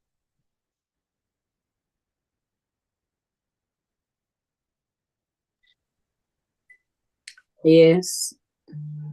Well, Chair, then should we not let the department and the minister respond before I ask my questions? No, let's give you, and then we'll give the minister to respond. Okay, Chair, but the idea was that we tried yesterday was a to and fro of discussion, that I would ask a question, they would respond, I could then ask a follow-up to them immediately. So I'm trying to understand, are we going to do that or not? Yes, we can follow that, what we did yesterday. But the fact of the matter, I'm looking at the time when the minister requested to leave. So I would love at least to take three hands, and then answer, and then we can make follow-ups. We still are going to ask follow-up questions if there are any. Yeah, okay, that wasn't quite what we tried yesterday, but okay, let me go ahead. All right. Okay, so my first question, and I really need to understand some of the context of the presentation. On slide 3, the very first block on slide 3, you talk about shift in energy governance, ensuring that policy formulation, infrastructure planning, and regulatory oversight are aligned with national development priorities. Now, what concerns me here, DG and Minister, is that you've got a vacancy in your energy planning and policy department. Your DG is vacant. There's no one there. Equally, the amount that has been allocated to that department, 1.18% of your total budget, is minuscule. And yet this is one of the most critical elements, by your own admission on slide 3, of what your job is. So how are you aligning those two contradictory positions, especially given the fact that we know that we don't have a gas master plan, we don't have an IRP, we don't have an integrated energy plan, and these are things that you need to bring back onto a regular review process, that every couple of years they are reviewed. So you need to be investing in this department, you need to be investing skills in this department, you need to be putting resources and people into this department. And it seems from both the budget and the fact that you haven't appointed a DG there, that it's not a priority for you. And I really need to understand that. My next question is on slide 6. No, let's skip that. Let's go to slide 12. On slide 12, you talk about defending and expanding Eskom's share of generation capacity. But at the same time, you have as an output increasing the share of independent power producers, and your target by 2030 is to take it from where it is now at 14% to 40% of your energy coming from independent power producers. How does that align with defending and expanding Eskom's share of generation capacity? Again, you've got contradictory imperatives, contradictory priorities here in your presentation. On slide 16, you talk about 24 months turnaround time for energy investment projects. Now, I agree with you that is way too long, but I also think that a 5-year timeline to get to a 6-month turnaround is still way too long. And I think that there needs to be priorities to make that much quicker and much more efficient. So my question is, what are you going to do to actually speed up that process? What are you going to do right now to make it quicker and easier and more efficient for that to happen? You'll see a little bit further down on that slide that you talk about the baseline of 14% of electricity generation procured from independent power producers going to a target of 40%. That's what I was referring to a minute ago. Then my next question is on slide. Sorry, it's just a little bit small here, so I'm just trying to make it a bit bigger. Okay, so then we go to your programs. And specifically, I'm concerned in program 2, you've got for this financial year a revised IRP submitted to cabinet. That's great. Is it going to be gazetted this year or not? You say a gas master plan developed and submitted to cabinet. Again, is it going? We've been waiting for this gas master plan for 10 years. Is it going to be gazetted and implemented this year, or are we going to wait another year? IEP, etc. I'm very interested in that last one, 2.8, Just Energy Transition Framework reviewed and approved. Now, here's one of my big concerns. We heard last week that, or the week before, that the Minister of Environment, Forestries and Fisheries granted exemptions to Eskom's power stations for, I think it's 5 years that they've got exemptions to address their emissions. What I don't see anywhere in this presentation is what is this department's plan to address climate change, to address our climate objectives. I don't see any of that coming through in this presentation at all. On that point about Just Energy Transition Framework, one of the things that I think we need to highlight here is that we really need to start seeing implementation of just energy transitions. We can't keep hiring consultants and talking about it and having these pie-in-the-sky discussions. We need to see actual implementation taking place. We need to see results where the air quality is improving for the people of Mpumalanga and Limpopo, where we're seeing the emissions coming down so that their health levels are improving, so that we are complying with our international obligations. Even if we extend those for 5 or 10 or whatever we agree on in terms of the Paris Agreement, but we need to start seeing tangible results in terms of emissions control. And I'm not seeing that coming through from this department. On slide 32, you talk about participating municipalities monitored under Schedule 5B, planning, funding, implementation, and verification, and Eskom supply areas monitored. One of the big concerns for me is that it's all very well to monitor, but what are you actually doing to improve the electricity distribution systems? What is this department doing to make sure that municipalities are complying with their license agreements, that Eskom distribution is doing what it is supposed to do and maintaining its infrastructure and the like? What are we doing to improve the lives and livelihoods of every South African that is reliant on electricity? On slide 36, and this is under program 4, under item 4.2, you've put as an output socioeconomic and cost benefit analysis report for procurement of up to 10 gigawatts of nuclear. I have to admit that this seems to predetermine an outcome for the IRP. In other words, it seems to predetermine that we will require in the IRP 2025 10 gigawatts or up to 10 gigawatts of nuclear. Now, I think that's putting the cart before the horse, first of all. But equally, I think that it's problematic that the department is assuming that that's what the IRP is going to say. I think that we can't make those assumptions. We need to ensure that we comply with the, and you say that in the target, but it just, the way that it's worded here strikes me as problematic. On the budget of program 4, I'm very confused as to why the appropriation for nuclear safety and technology has gone from 1.063 billion in 24-25 to a 50% increase to 1.5 billion in 25-26. There's no explanation anywhere in this document as to why there is that massive jump in allocation to nuclear safety and technology.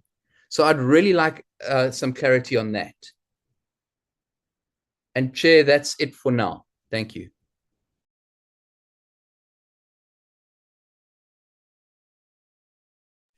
Thank you, Honorable Mile. Honorable Mbata, we will give to the department to answer this question. Honorable members. Okay, Chairperson, can I suggest something? Maybe after my questions, can we allow the minister so that he is able to start with some of the questions, rather than having a lot of questions and none of them are actually answered by the time he leaves, because the time he leaves is non-negotiable right now. I'm just suggesting if you take it, if you don't, it's okay. I will proceed with my questions. The first question is on... Okay, thank you, Honorable Mbata. That's what I was saying. You will be the last person for now, and then we'll allow the answers to Okanya response to, and then we'll take another lot, and then we'll also take the follow-up if there are any. Okay. As a result, Chair, I will be short. On administration, I would like to know that since the department is actually starting afresh, the infrastructure for what you will call the initial phase of establishment, it gives an impression to me that they think they are getting into a standing train. Unfortunately, the institutions across government are behaving on a moving train. We are already sitting on a medium-term expenditure framework, which means all departments are supposed to be projecting on a three-year basis. And I'm not sensing in this financial year that department consciously seems to know that it has to project a 3-year. On top of that 3-year, it has to make a determination of the profile of the department by year 3 from now. And I don't seem to see that there is awareness on that. Lastly, in the establishment, we have to know that you can either break or build an organization. You cannot keep on building things as you go. For instance, if you go to the finance department where there will be a CFO, they should have at least make mention that all the components of managing a finance department will happen. Currently, we have a problem with ESCOM who doesn't have internal audit. This department, again, doesn't speak about internal audit. It speaks about different branches as it begins, which is the establishment phase. it doesn't speak about how it will defend the state monies and the public monies. This is going to be a problem because when it hits by corruption from now on, it's going to behave like it never knew that there was corruption, which is what we as MPs are supposed to focus. We are supposed to make sure that this department is started and funded well, but most importantly, it is cautious of what is threatening South Africa today. What threatens South Africa today is corruption. And we mustn't behave that we are starting a department in Namibia. We're starting a department in South Africa. Thank you, Chairperson. Okay, thank you very much, Honorable Member. Can we request the response for the 3 Honorable Members' question?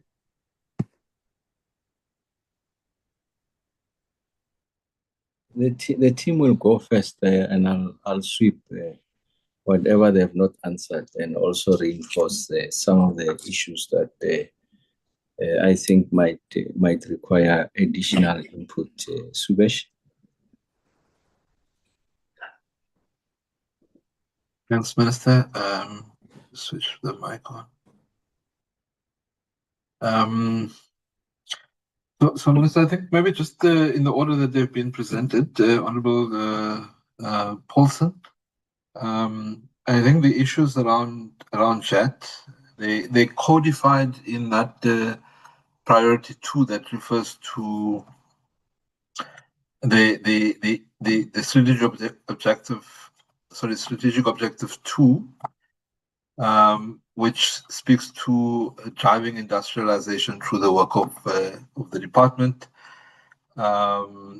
both in respect of the Eskom generation capacity, driving the catalytic programs around green hydrogen, and investments we're making in the nuclear sector.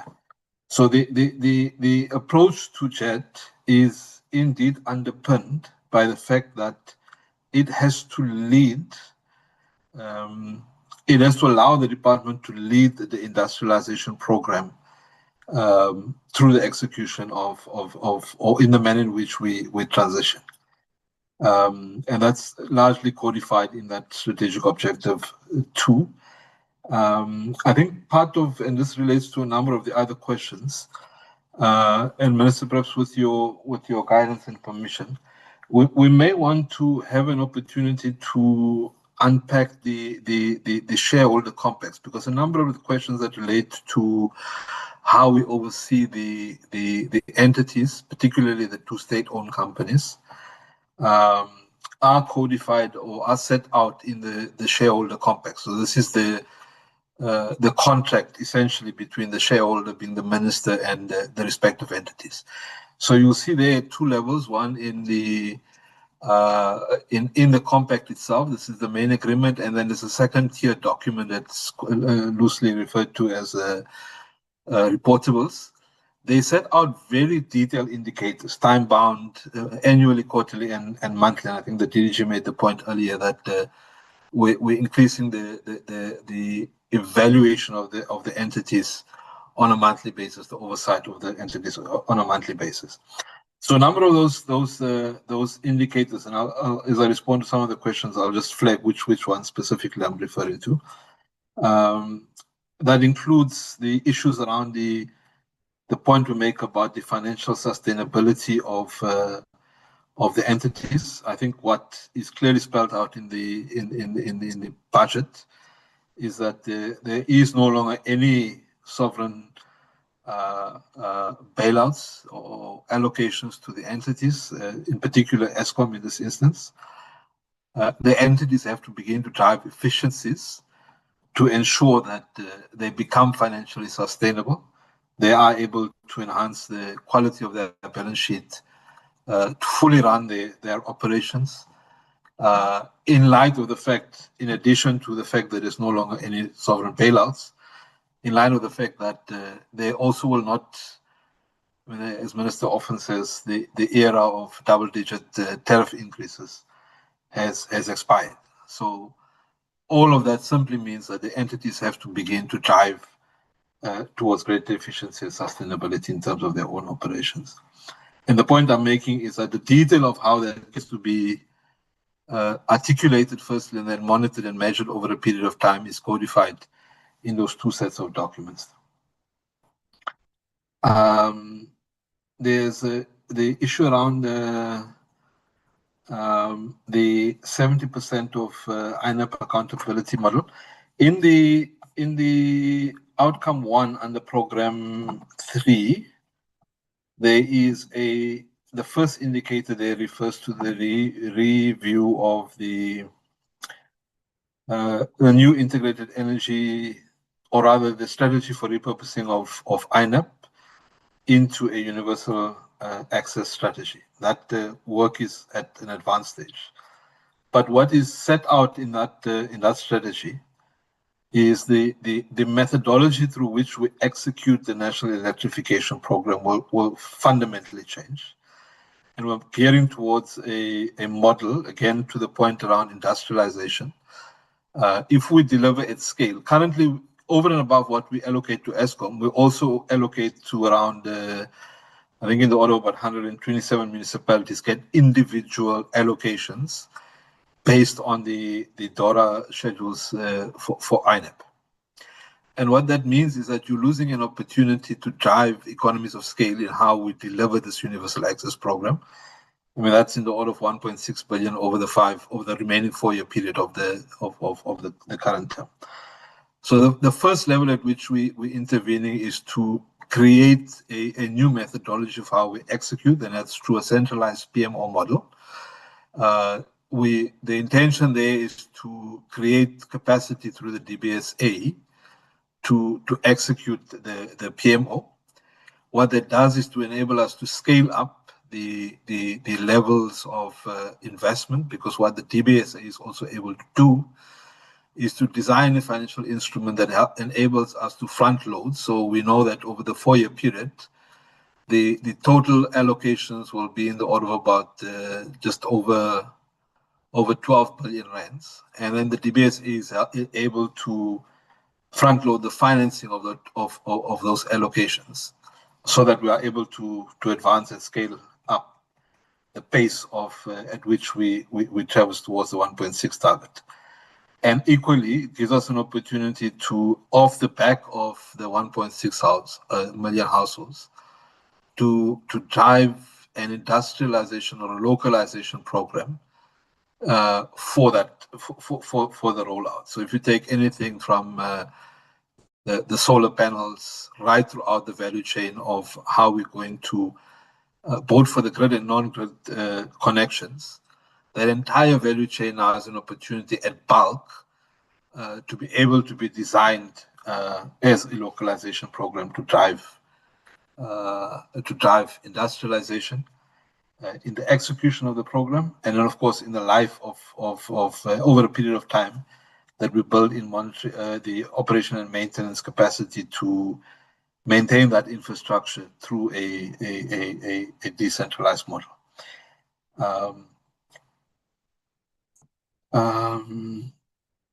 I think Honorable Madam's question. So the first point I need to make is that there isn't a vacancy as such there isn't a DDG for policy and planning, and this is part of the difficulty that we experience with the NMOP process, because the manner in which the two departments were split, effectively the DDG for that function, planning function, set and remained in what is now the Department of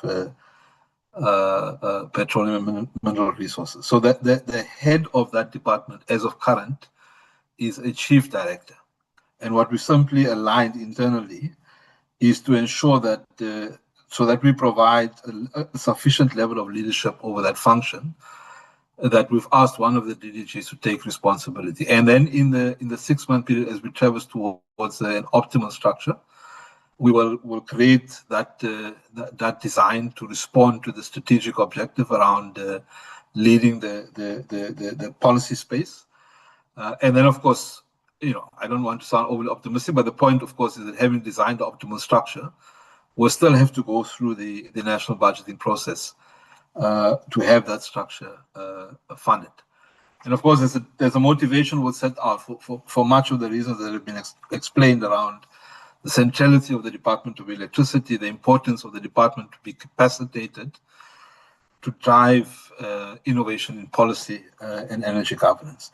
And then the second level of intervention there is around the work we're doing with SANEDI. So when SANEDI would have presented, one of the indicators there would have been setting up what we refer to now as the Energy Center of Excellence.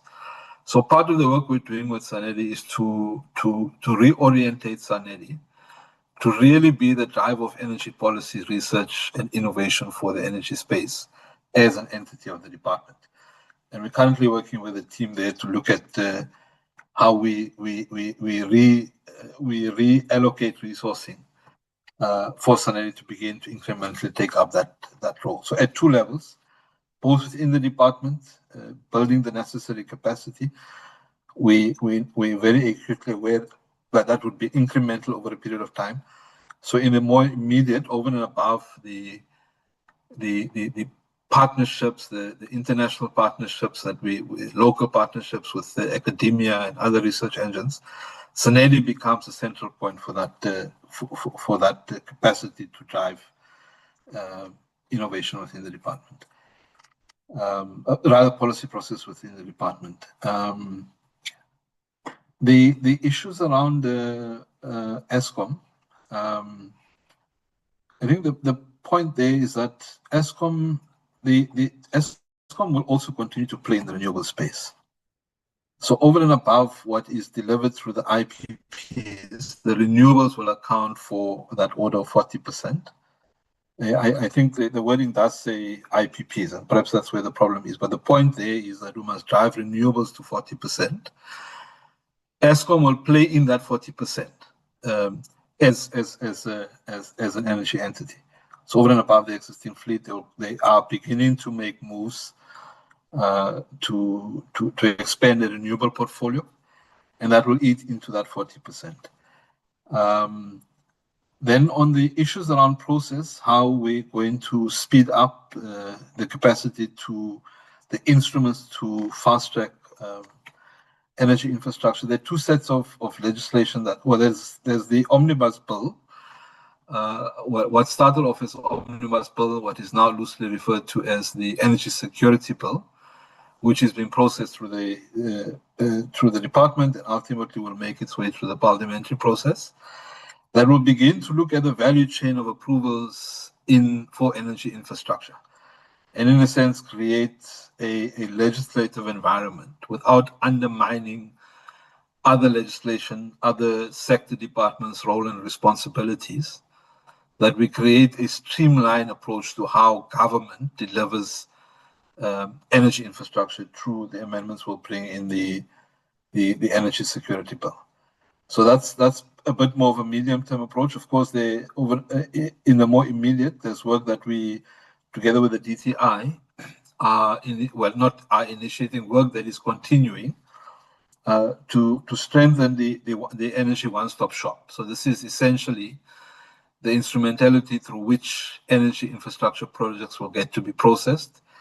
I mean, the innovative instruments we're introducing, for instance, through the ITPO phase 1 program to move towards late-stage tendering. So part of what we'll do is when we tender out energy projects, we will have gone through, to the extent that the department or government, the public sector is able to clear the regulatory hurdles, environmental authorizations, acquisition of land, registration of servitudes and the like, that by the time we issue our tenders, those things would have been attended through the one-stop shop, so that by the time a developer is appointed, we've cleared those hurdles. That does two things. It reduces time, but it also begins to de-risk projects.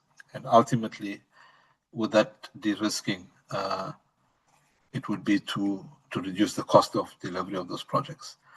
The gazetting, both for IRP and the gas master plan, the intention, of course, is once cabinet approves it, then the minister will proceed to gazette. Again, the issues around emission reductions, those are largely embedded within the ESCOM domain. And the point I made earlier around giving the committee a sense of how we've spelled out these indicators in the shareholder compact. The point is ultimately that ESCOM will continue to drive its operations in a manner that it meets the legislated requirements for reduction levels. But the detail of that is specified in the shareholder compacts for ESCOM in particular. The issue of monitoring of municipalities, I think in the response to the question around the INEP review, it almost answers that question, because the point we're making is that that target will, once the INEP the revised universal access program is approved by cabinet, we then begin to initiate a discussion with the National Treasury around the revision of the INEP grant system. And that means over a period of time, in commencing in the 25-26 financial year, we essentially begin to taper down the INEP program and begin to scale up the delivery of household connections through the new universal access program. And that, of course, as I say, obviates the need for having to monitor this multiplicity of municipalities in terms of how they execute for household connections. The issue of the 10 gigawatts, perhaps I'll leave that to DDG Kekana DDG Mbambo to respond. I think the point very much is that we are gearing for whatever the eventuality that sits in the IRP. And we're really testing what would an affordability scale look like if we gravitate towards 10 gigawatts of nuclear energy. And we've made, the strategic priorities again focuses on nuclear. So we've made policy announcements that this is where we want to drive the nuclear sector to. And that is what we're responding to. So ultimately, the IRP will codify at what levels we move towards nuclear being embedded in the mix. What we're dealing with here is the economic impact, the revenue model of scale and pace for the discharge of that to that extent of nuclear capacity. The 50% increase, DDG Mbambo will deal with that, but that's got to do with the research reactor at NEXA. I'll ask him to respond to that. The internal audit function, we do have an internal audit function. We have made the acknowledgement as a department that, and to the point about the moving train, I think we accept that the structure as it's laid out now is a suboptimal structure. It will not get us to the kind of capacitation requirements and levels to discharge the broad scope of responsibilities that sits with the department. But we have what we have now, so we continue to work with what we have. We're tending to the redesign of the structure. We're working to consolidate partnerships. I've made the point about the Sanedi, how Sanedi will interact in that process. The key areas that we've identified as weaknesses is around the internal control, the internal audit function within the department, and the risk function within the department. And that work we will have to, in the immediate, we will have to in-source capacity to ensure that we have appropriate coverage to attend to both of those critical functions, the internal audit function and risk. And as the structure is the optimal structure is designed and funded, we will then begin to ensure that capacity over time gets to be inbuilt. Chairperson, if I can ask DDG Mbambo, and perhaps if the other DDGs want to respond to anything before we hand over to Minister. DDG Okay. Mbambo. Okay, DG. Thank you very much, Chair and DG. DG, I think you've covered the matter of the 10 gigawatts socio-economic and cost-benefit analysis report that we are gearing to. It's mainly to make sure that as a department, we are well prepared. We call this as a preparatory work to gear to that policy pronouncement and decision that we're looking to make sure that the time when there's finality on the matter, that we are ready. The big issue that we are faced with is to be able to understand the cost. We need to understand the cost benefit analysis. We need to understand what is the affordability pace and the scale at which the program can be implemented. And I think, DG, you've articulated very well that nuclear is part of the energy mix and provide clean baseload electricity, as well as the ensuring that there is a security of energy supply. So it's one of the key components of the mix that will drive the industrialization. So we need to do this work upfront to be able to understand what are the affordability range that we can afford the program. Then the next issue was around the allocation in the nuclear safety and technology. DG, you've also dealt with this quite well. Honorable members would recall that we have just celebrated the 60th of the Safari reactor, and as part of making sure that as a country we are ready to continue and complement the aging Safari, there is work that has already been started for the multi-purpose reactor. And this allocation then is towards NEXA to start the work on the multi-purpose reactor. And there is an allocation of 1.2 billion over the next 3 years, about 400 million each of the years. And that's what makes an allocation looks the manner in which it is. It's very important that this work begin to ensure that South Africa will remain in the cutting edge of nuclear research and technology and be able to continue to supply the radionuclides, that the radioisotopes that we supply globally for health benefits. Thank you, DG. I'll hand back to you.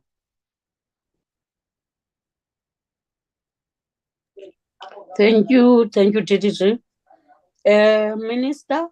Yes, yes, Chair. Maybe just to reinforce some of the points. So, where does this number of 10 gigawatts come from? So, there's a science behind that number. So, we've engaged with the vendor countries. So, these are countries that are participating in the entire nuclear fuel cycle. And we have stated our intention publicly and on our ambition to restart the nuclear program in the country. What DG Mbambo refers to in the DG, amongst including the multi-purpose research reactor and the kind of investments we are making there. NEXA is going to go out and seek partners on the reactor side. But on the power generation side, when we're engaging with the vendor countries, was to ask, how do we succeed in building a credible nuclear program in our country? And they were saying, all of them say that anything of the order of magnitude of 10 gigawatts plus gives you an opportunity to be able to build a resilient and sustainable nuclear program. So first is to answer the question, the 10 gigawatt is a subject of what has been the lived experience and the evidence that comes across from vendor countries, those that are leading in the nuclear fuel cycle. So that's the 10 gigawatts. The next question you must answer is what are the impacts of us engaging in that 10 gigawatt program? And that's what sits there, what the DG Mbambo referred to do the socioeconomic impacts studies that answers the issues of pace and scale. What the RP will do, the RP will never substitute that nuclear is government policy, South African's government policy. What the IRP will do is to suggest what is the quantum of a nuclear build program within the window of that IRP. So we know that as part of our policy articulation, at least from IRP 19, we're talking of a floor of 2,500 megawatts.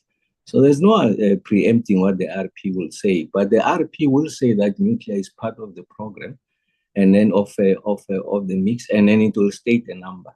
What we are simply saying is that we're examining what would be required for us to build a sustainable nuclear program, and we're pegging that at 10 gigawatts. And then this RP will say of that 10 gigawatt, what in the considered view of the model should constitute the window for the next cycle, for this cycle of the RP. And over time, it can accumulate to even more than 10 gigawatts. It's a subject of future iterations and updates of the IRP. So there's no preempting there. It's just our ambition to build a nuclear program. And then the second point is, what is this department doing to reduce NOxes, SOxes, and CO2s? No. DG makes an important point, and I want to reinforce that intervention. That is codified in the relationship that we have with the ESCOM. But also the exemption that comes from the Minister of DFFE is not condition-free.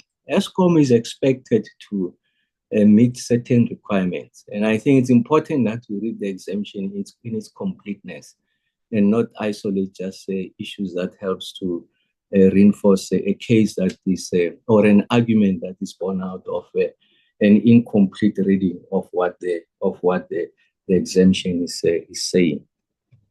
And then there's an assertion that there's a misalignment in relation to defending ESCOM's position and expanding its share of generation capacity, and the fact that there will be 40% of increase of 40% renewable will constitute rather 40% of the total mix, and that will be coming from the IPPs. Again, a complete reading will help to answer that question. So I guess that there is an issue of not reading everything together. Defending simply means that ESCOM remains the sole player on the baseload side. ESCOM's a coal-fired power station, that's ESCOM. On around nuclear, that's ESCOM. And in fact, we also have an ambition of increasing the baseload through gas-to-power solutions, and the RP will suggest what that number is. And ESCOM is going to take a stake and equity position in that as we develop this new capacity of gas-to-power. And then in relation to how we modernize, repurpose these power stations, is still going to remain ESCOM. So you have defended that ESCOM position on the baseload. And then what ESCOM has not been doing is to participate in new generation capacity in the renewables. So as the share of the renewables grows, and that is dominated by the private sector players, ESCOM is going to have a share of that additional capacity coming from renewables. So you have defended, and then you have expanded ESCOM's mix of generation capacity because it's going to have a share in that new capacity of renewables. So you have both defended and you have expanded. So there's no contradiction in that. And then on the issue, so the minister doesn't want to appoint the DG. No, the process of appointing the DG really is driven by DPSA. We have finished our process. We are done. We have signed it off. We're ready to go to the newspapers, advertise. DPSA says, no, wait a bit. We want to regrade this position. There's a technical word that they use. And they say any appointments from the 1st of June must be subjected to a process, when in fact we have submitted our own request much earlier. And why couldn't we do it much earlier? You make an argument can be made, but you are a year into your life. We needed to wait for that NMOC process. It's the one that it guides how these newly formed departments are going to take shape. It's established principles. There's no new money that is coming. You're going to share the resources that are there. The ones with the right fit for a department are the ones that will move to that department. So someone who's like DD Jimbambo, for an example, was part of DMRE. So it's a natural fit to come this side because minerals and petroleum resources will not have this function of nuclear. And then we had to wait for that process. That process is not in our ambit, and that process was completed, signed off, beginning of this financial year. We completed what the requirements, the specs are to recruit the DG, CFO, you mentioned them, submitted, and then DPSA says, no, there's a process that ought to be followed. And that's why we'll be having an engagement with myself, with my PA Minister of Nkosi Buthelezi, so that it can be accelerated because really we want to stabilize the organization. And then we have also accepted there's no new money. And I've said to the team that there shouldn't be any expectation that there will be new money. So we've resigned ourselves that there is no new money. Then we must find creative ways of how do we build the capacity of this department to discharge and prosecute its responsibility.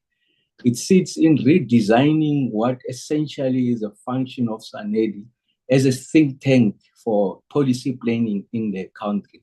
And what that allows us to do is to go out to some of the funders who are funding on, they have what they call policy-related grants. So we're raising that money and we're redirecting it to SANEDI. You build that capacity because that capacity will be at the disposal of the department. So we have gone through budget 3.0. So it is clear there's no money. So I will not go to Minister of Finance and ask, there's no money. But we accept that there's a responsibility for us to discharge this function. So we must find creative ways of doing that. And I think we're excellent at raising this money, directing it to SANEDI, some of the institutions to help us to build this capacity. And at the right time, when the money is available, we'll make a case through a budget process so that we get to be funded and we are able to discharge, if you like, these responsibilities that are expected of us. The IRP sitting with NEDLEC, we completed the public consultations late last year. NEDLEC needs to be given an opportunity to go through its process, and they've given us an assurance that by July they will have done. That will go to cabinet. Cabinet will approve and then make any necessary adjustment as they see fit, and then we're going to gazette it. The gas master plan, again, going through that process of consultations to make sure that it's at the right level of quality, and then it will go through the necessary approval processes.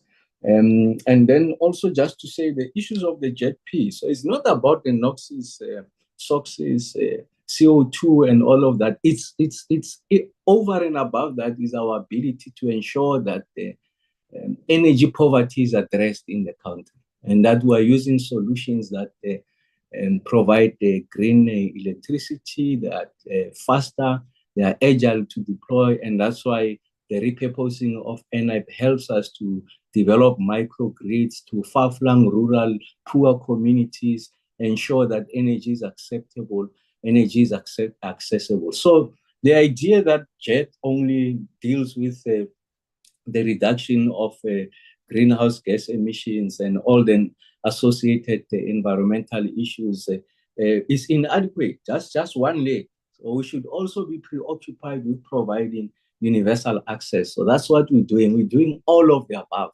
and ensuring that everyone has got access to clean, quality and reliable electricity. We're working with municipalities on the issues of distribution. We are introducing an intervention called a distribution agency agreement. I did say in one of the meetings that we've already bringing municipalities in Limpopo, and that's part of the conversation of tomorrow. Municipalities coming on board, we deal with the debt problem that is owed to municipalities, that municipalities in turn owe to ESCOM. The issues of load reduction now are front center of our intervention. We've made significant progress on load shedding, not necessarily out of the woods yet. Now there's a focused intervention on working with municipalities to capacitate them, ensure that the finances are directed at the replenishing, the reticulation and distribution infrastructure, that there should not be any community in this country that does not have the electricity as a result of capacity issues that either sits with ESCOM or municipalities. It's our concern to resolve those issues going forward. I'll leave it there, Chair. Thanks.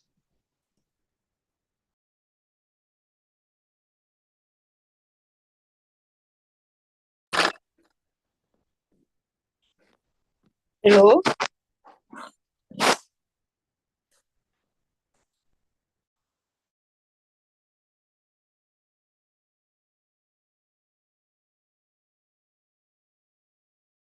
Minister. I think. Hello.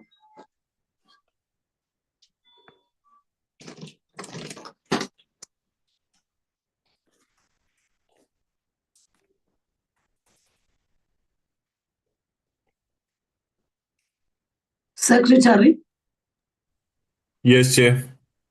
what has happened? We lost. No, the minister has finished responding, Chair. Okay, because I was saying hello, hello. I just can't hear. Oh. Okay, thank you very much, Minister. And then let's give another round of hands. There are hands that were raised. It was Honorable, excuse me, Honorable Fasia, Honorable Bapti, and then Honorable Shabelenga. Honorable Fasia. Thanks very much, Chairperson. Just the first point is quite a number of the issues that were raised at the beginning of this process for me still stand. So I'm not going to repeat them because, as was indicated, the targets and much of what was presented is the same as before. But I think there are a few points that I just want to make mention of, and they're not necessarily around the DE, APPs and Stratplan, etc. It's actually about the ESCOM debt relief bill. And the work that's being done on that. One of the concerns I had in Budget 3.0 was that money would be cut from various places. And I just want to check in terms of the ESCOM debt relief package and that kind of element. Is that still the same? Is it cut in the inner years of the MTEF or in the outer years? I just need to understand so that we know what we're looking at in the long term. Or has it exactly been remaining the same? And I also want to appreciate some of those newer targets that are coming in. You know, the benefit with setting up a new department, and Minister said this, while there is less money, sure, you do have an opportunity to do things differently from the very beginning. So there's no need to have a bloated department. There's no need to have inefficiencies.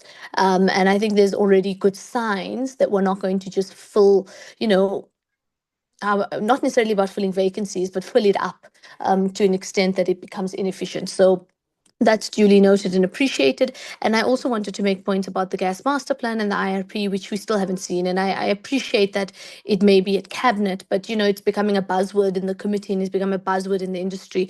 It's almost like the thing that we're never going to interact with. And I think, Minister, with the impending gas cliff and some of the issues that are coming on, in fact, the gas master plan is not only overdue, it's almost like a ticking time bomb now. Without this kind of intervention, holistically and from the department, we really need to coordinate the entire sector, and I'm very worried that we are already on the back foot in that regard. So I just wanted to make those few points, but I don't want to belabor some of the issues I had mentioned in the previous term or in the previous round, because those issues are, yeah, they're the same, and the reality is there isn't much change. Thank you, Chair. Thank you, Honorable Fasia. Honorable Bapti, followed by Honorable Njabele. Thank you, Chair. Can you hear me? Yes, we hear you. Continue. Thank you. Look, Chair, most of what I wanted to raise has already been answered, and much of it covered by the Minister when he responded.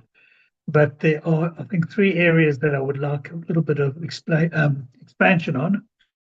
And the first one is around the digitization and whether the department has a very clear digitization plan as a means to combating possible corruption that might creep in. And then the next one is around the national skill shortages within the energy sector. And it's not clear to me at this stage what the department's role is going to be in addressing that national skill shortage. And particularly if the country needs to have a much higher GDP growth, the industrialization that will have to take place and the transitions that will have to take place demand a new set of skills and a much broader range of skills to be applied to the population. So if there are plans around that, if we could just have some clarity on what they are.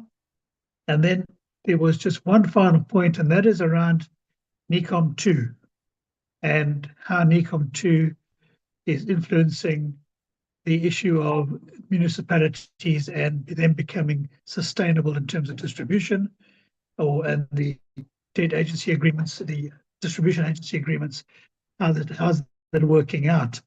And then the final point is around load reduction, which appears to be becoming a much bigger issue than it has been in the recent past.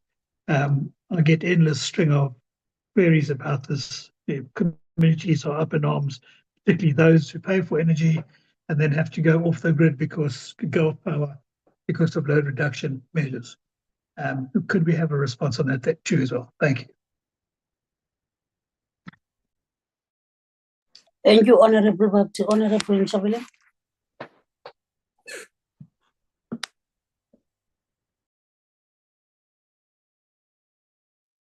Chair, thank you so much. I see, Chair, you've forgotten again about what you promised us, that you will do a follow-up question and answer session within, a period of time on your next second round. This is the second round. We're not doing the follow-up of question and answer setup. And I would appreciate that to happen, because I've got questions I need to ask and I need a follow-up on so that I can raise a follow-up question on them. So can I maybe let the 2 questions be answered, and then from there I can do a follow-up question and answer session just to wrap up this thing? For now, for this round, you don't have questions. You'll wait for the follow-up. I thought you said in this round you would allow for a question and answer session. We know we love that. So maybe just give us that just ask those questions so that I give the minister before he leaves. And also no, that was the point, because I wanted we have an interaction with minister so that to account, we can finally get him over. That was the whole point, because at this pace, and the minister is very fast and quick. Over. So the point there was to make sure rebellion one-on-one before planning or Atamaya, we could have had an opportunity. So I'm just going to fire up, and then I know, Minister, we can continue this while even you're listening on your way to the airport, even when you're in that very nice, decent lounge, a nice, beautiful lounge for executives at the airport.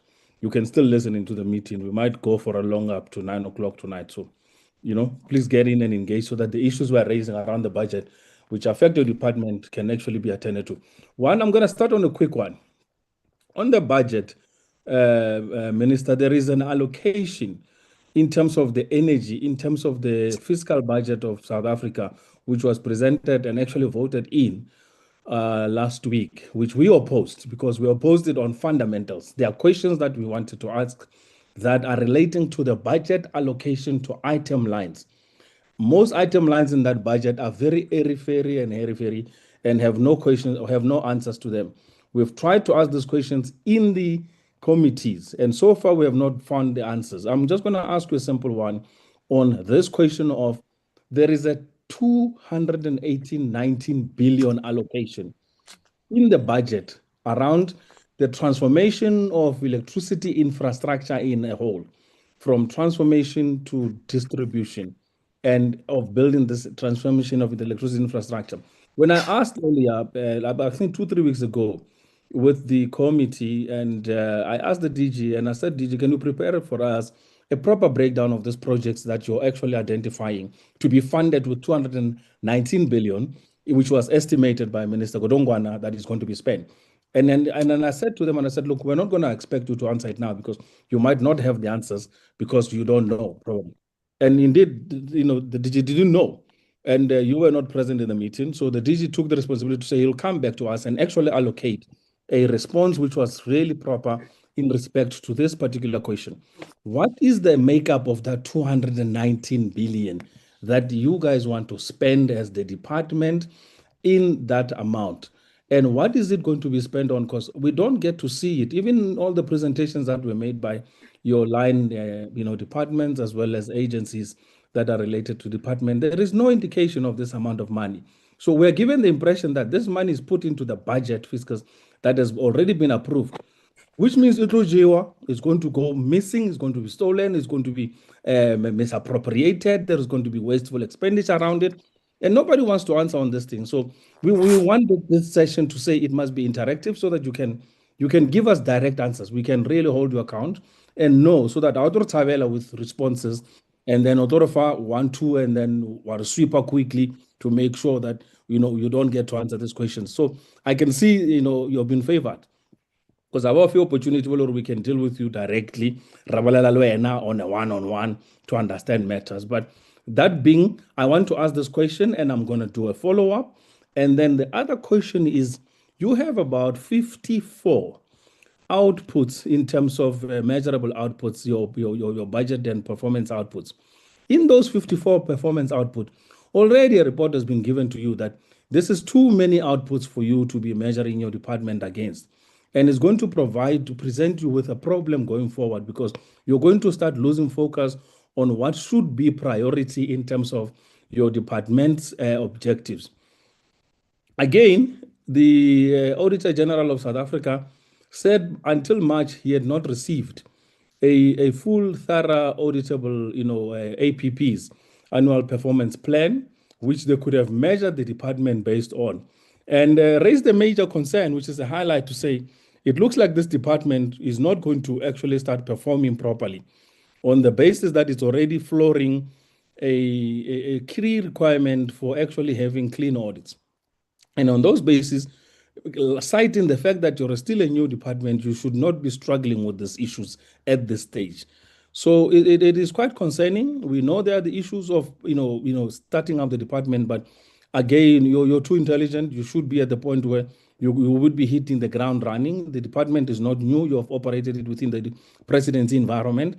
It should have been a continuation of that excellence, but we are starting to see the cracks in the process because the AG is already picking up cracks. We are picking up cracks in terms of what you're presenting to Treasury on budget, and we want to know and we want to start reconciling. And the third issue is the issue that you raised. I think the DG touched on it, which is in your APP plan. You want to increase the energy production out of renewables in South Africa to about 40%. Everyone who knows about electricity knows that anything above 30% of renewables in the system is going to cost what you saw in Europe, where you saw in Spain and other parts of France going into a major load shedding crisis and a blackout. Similar happened in the US as well, where they had major load shedding and blackouts. Because why? Their system was overloaded with renewables, which now started triggering underperformance and were not able to carry the system. So if you're saying 40%, it's a huge pipe dream. It's not practical. It's not even possible. You can create that renewables outside the infrastructure of what the national grid is working on. It's a different scenario. But within the national grid, you can't. It's going to collapse the system. It's going to cause a blackout. It's going to cause an entire complete disintegration of this particular network grid. You know what caused the initial load shedding? It was because there was too many renewables which were funded and underfunding of the current power plants which are coal-based. So why are we being given short stories when the fundamentals of energy are so simple? We know the science and the energy behind it in terms of what must be done. But the department keeps pushing policy framework, which is not even government-based framework. It's a private sector interest framework, which has nothing to do with the policy that we need to be keeping. ESCOM should have been the priority in terms of spending, in terms of energy generation. And on top of it, yes, you articulated nicely the nuclear plan. We love you for that. 10,000 megawatts, if you pull it off, you'll be a rock star. You know, that is really amazing. But yeah, I just wanted the face-to-face with the minister. So, Skaratawela, Minister, even if you're driving to the airport, do engage. We were with you here. Thank you so much. Follow-up, Chair. Thank you. Let's give also Honorable Nkosi, because he will be the last one in this round, and then give over to the responses. Nkosi, Honorable Nkosi. Thank you very much, Chair. Chair, actually welcome the report, the presentation. I think, Chair, there's not much that has changed from the last presentation that we had on the report. I just only have two questions.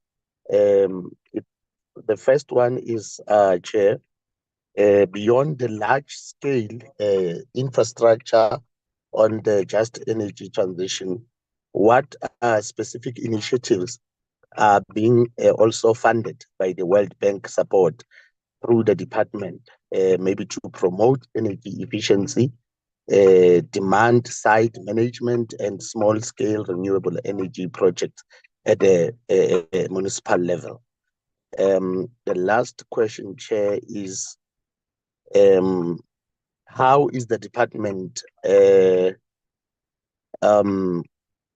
of Energy and of Electricity and Energy ensuring that the World Bank funds are being directed towards the projects that are directly contributing to the just energy aspects of the transition, particularly for affected communities and workers? What I also wanted, Chair, to also check is what are the specific expenditure figures from the department on the World Bank budget support on the just energy project to date, in particular for projected financial year of 2025-2026. Those are the only questions I have shared. Thank you. Thank you very much, Honorable Nkosi. Let's give over for responses on this.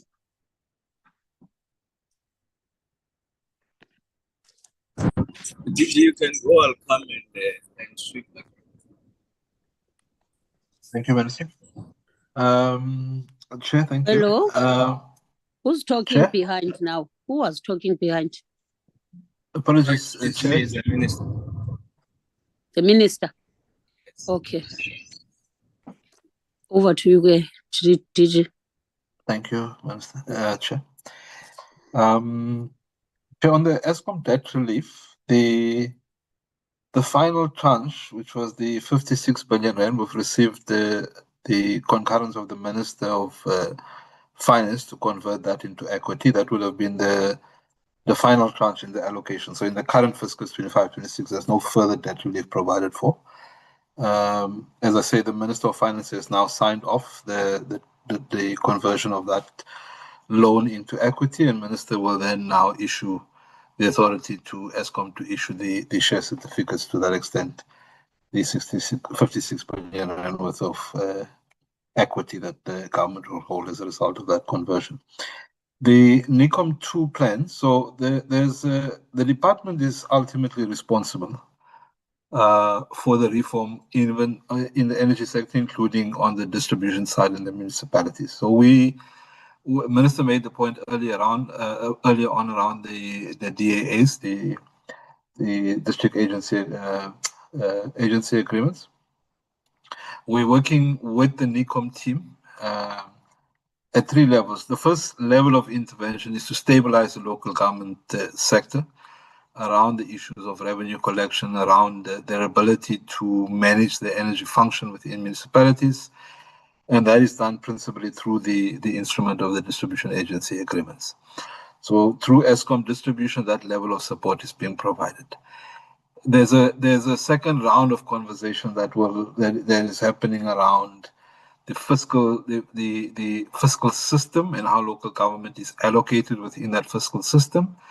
there the issues is and it's a conversation that we're taking up with the National Treasury at their request, how we tie in the support that Eskom is now providing through the DAAs, how the National Treasury can reorganize the totality of the grant system to support municipalities, and in particular to deal with the issues of revenue and the deployment of smart meters, so that we're able to enhance the revenue collection situation within municipalities.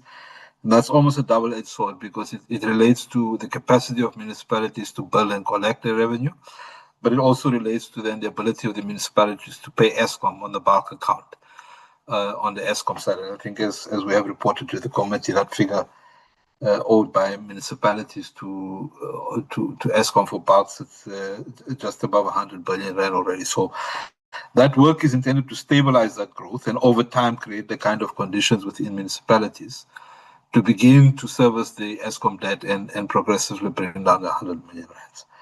And the third level of work that's happening is around the reorganization of the distribution industry. That work continues to be in an engagement, in broader society engagement around how the mechanics of a new distribution environment would look like, that puts that does not undermine the constitutional authority vested in municipalities under Schedule 4B.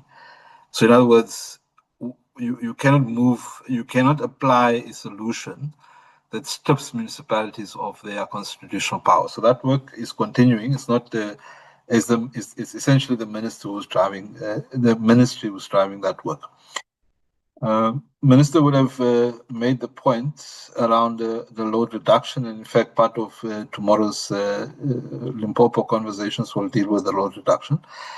I mean, as we explained previously in the committee, the load reduction problem is largely linked to the levels of let me call it loosely illegal connections.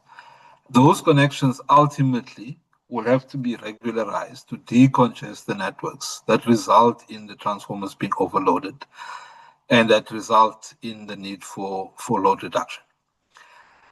There's a pilot that we're running in Limpopo around exactly that, how we begin to move some of those connections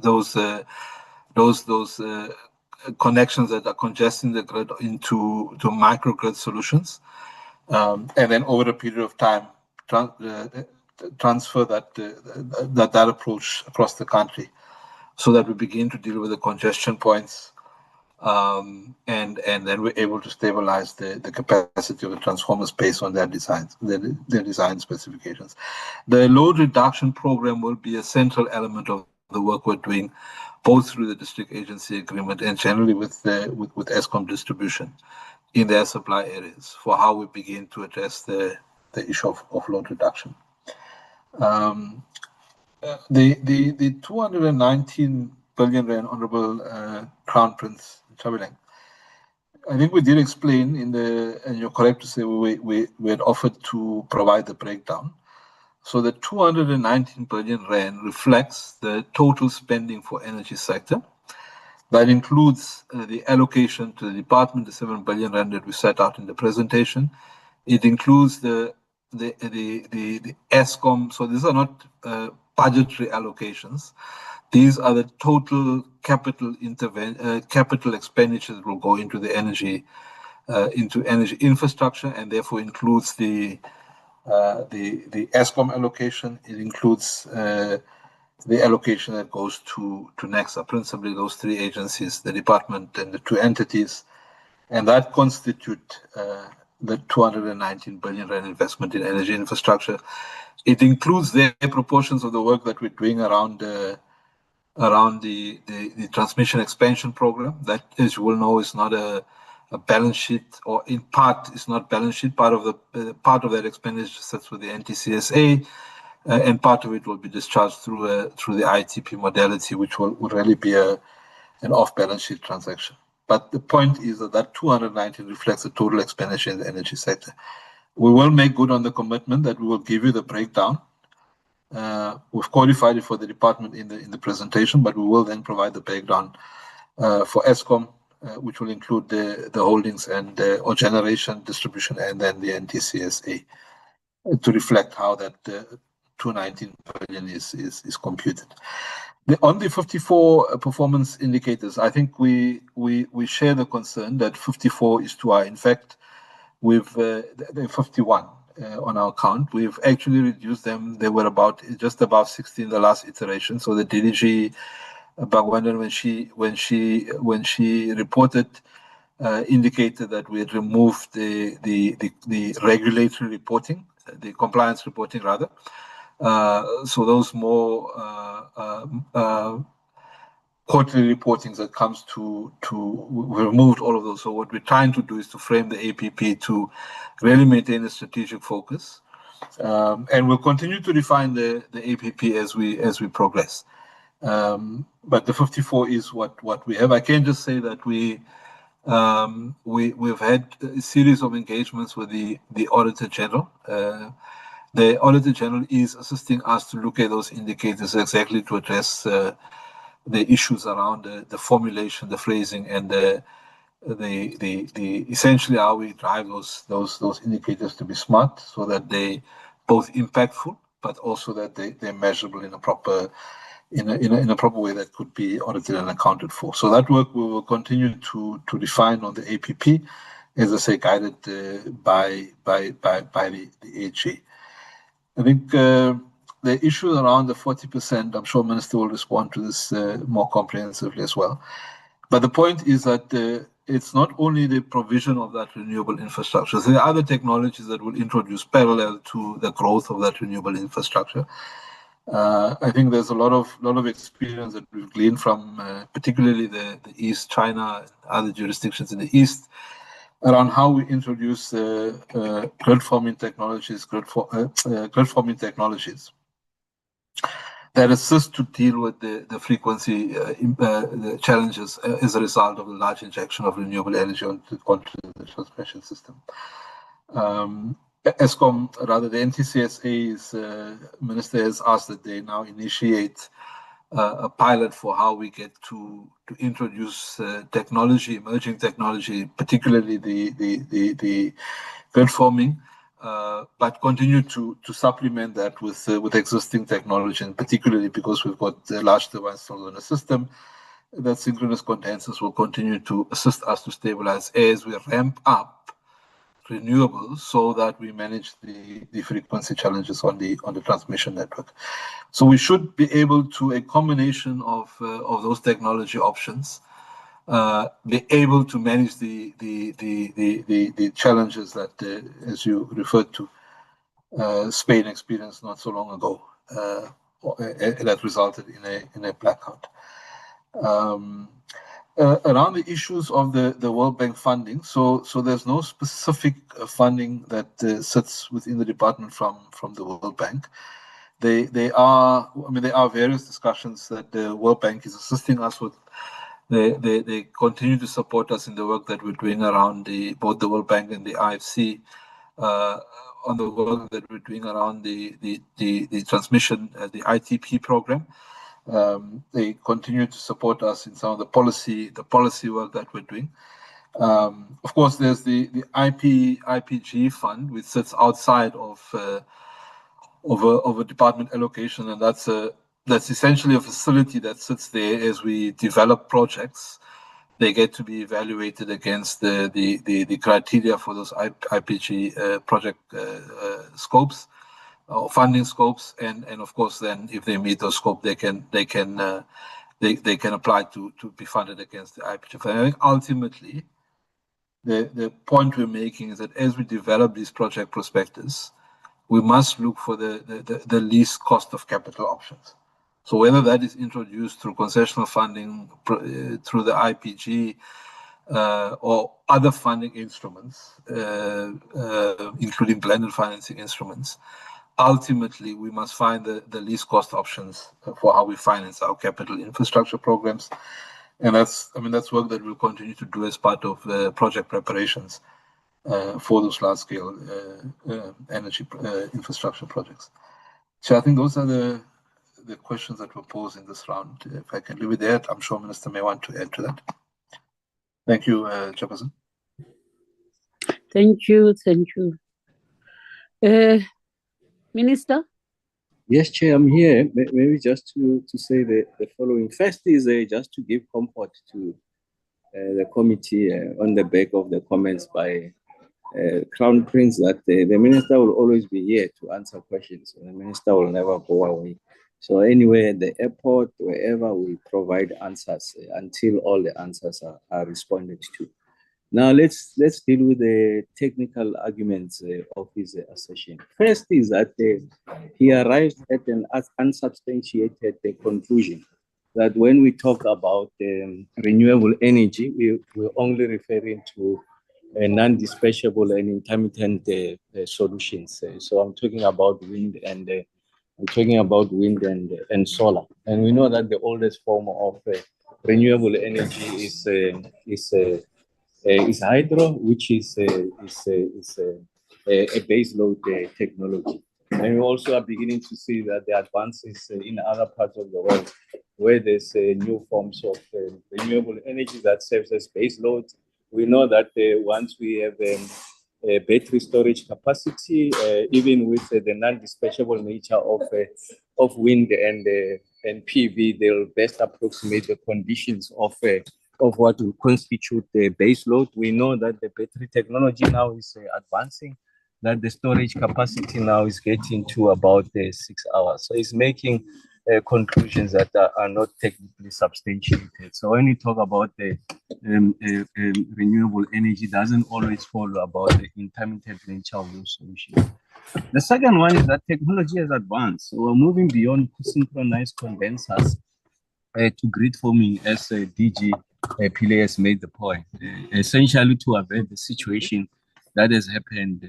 Of course, the European Union, they'll release a report, Portugal and Spain, if we assume that it's as a result of the absence of, in Asia, the ability of the grid to protect the frequency from sudden changes either in generation or in demand.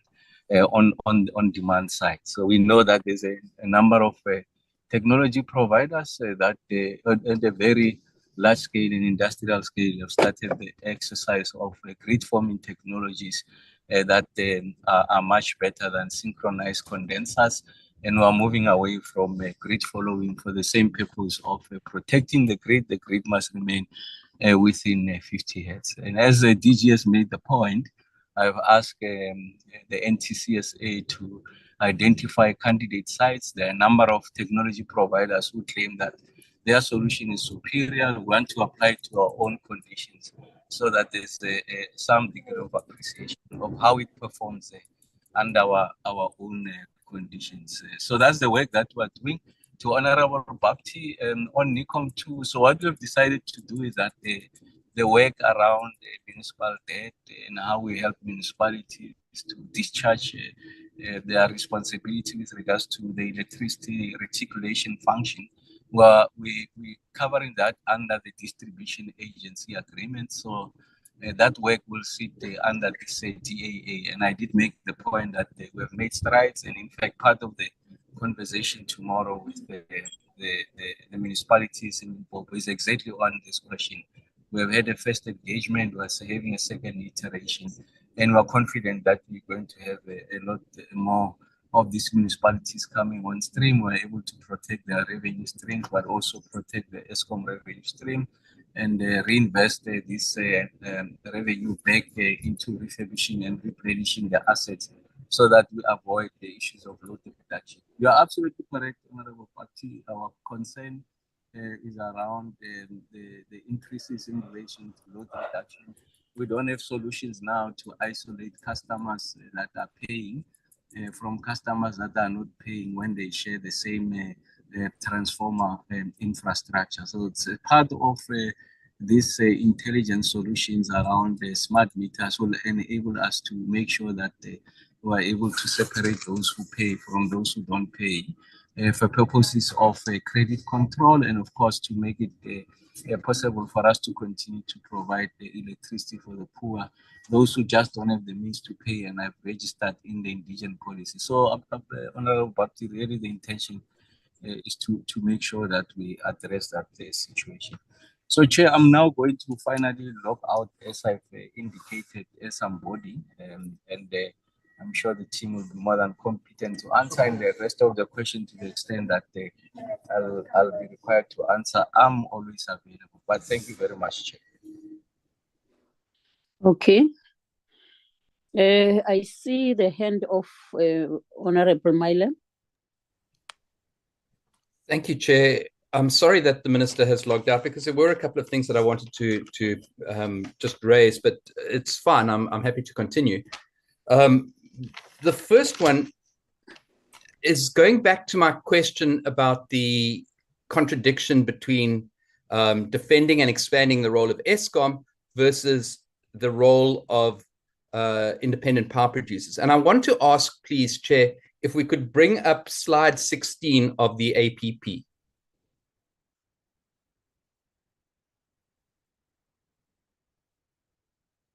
Could that be displayed? Rico, are you able to flight that slide? Yeah, just give me a few seconds, say, let me get the document quickly. Chair, I'm trying to share it. Is it reflecting on your end? Not. No, it's fine, DG. Let me. All right, sure. All right, thank you. The reason I want to bring up this slide is because it talks specifically to the DE's strategic plan, and Which slide, says, Mr. Milam? Slide 16.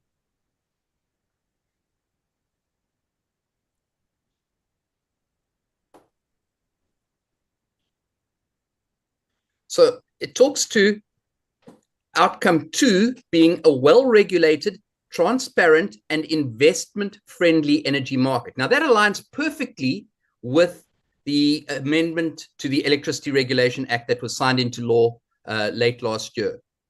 Now, I want you to read, Mr. Pillay, the third indicator from the top. It says, proportion of electricity generation capacity procured from independent power producers. It doesn't say renewables there. It says from independent power producers. Now, that could be a gas IPP. It could be a nuclear IPP. It could be a coal IPP. But it says proportion of electricity generation procured from independent power producers. In other words, not from Eskom. And the baseline says 14% is currently procured from independent power producers. And it says we want to go to 40% procured from independent power producers. So the introduction of renewables into that sentence is completely disingenuous and out of line with your own very strategic plan. We cannot be trying to demonize renewables in this APP if it's your strategic plan that is said that you want 40% and at the same time is saying you want to expand Eskom. It doesn't make sense. It is nonsensical. So I have a huge problem with that. Then I have a problem with the whole thing about 10 gigawatts of nuclear power, and the minister and yourself said that and Honorable Nchabaleng said that this is the gold standard, was Honorable Nchabaleng's point of view. The minister said that it's the most optimal, cost-effective way of doing it. Now, if we have a look at the draft IRP, the draft IRP has a cost per kilowatt, an overnight cost per kilowatt of between 40 and 77,000 Rand per kilowatt. Okay? I want us to keep that in mind because that's what the draft IRP says. But the draft IRP is out of date because realistically speaking, the latest numbers for a pressurized water reactor, Generation 3 pressurized water reactor, is $10,000 per kilowatt. Not rands, $10,000 per kilowatt. So if we're talking 10 gigawatts, we're talking in the region of $100 billion. $100 billion is 2 trillion rand. Now, South Africa can't afford 2 trillion rand. So my question is, where's the money going to come from to do this? Because it's absolute madness to be pursuing 10 gigawatts of nuclear power at a cost of 2 trillion rand when we don't have the budget for it. We don't have the balance sheet for it. Nobody's going to loan us 2 trillion rand. And that's just the overnight cost. That doesn't factor in financing costs. It doesn't factor in interest into it. It doesn't factor in cost overruns and delays. It's the overnight cost. It's based, if we could build the thing instantly right now and pay for it right now, that's what an overnight cost is. 2 trillion rand. That's not my numbers. That's the World Nuclear Association number, based on 2024 and 2025 build costs.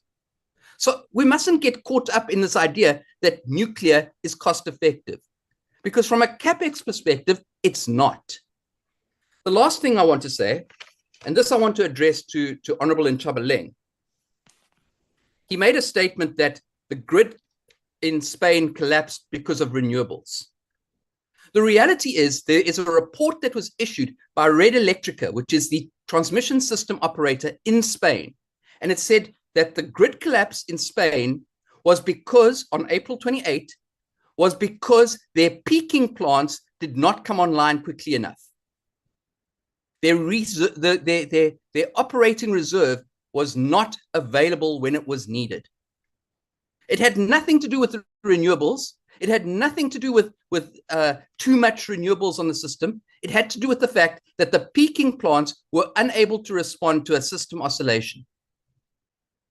Now, we need to speak truth when we make these statements. We need to speak honestly. We need to use the facts. That's not my information. That's Red Eléctrica, the equivalent of NTCSA in Spain. The organization that is the transmission system operator. That's what they say is the cause of that.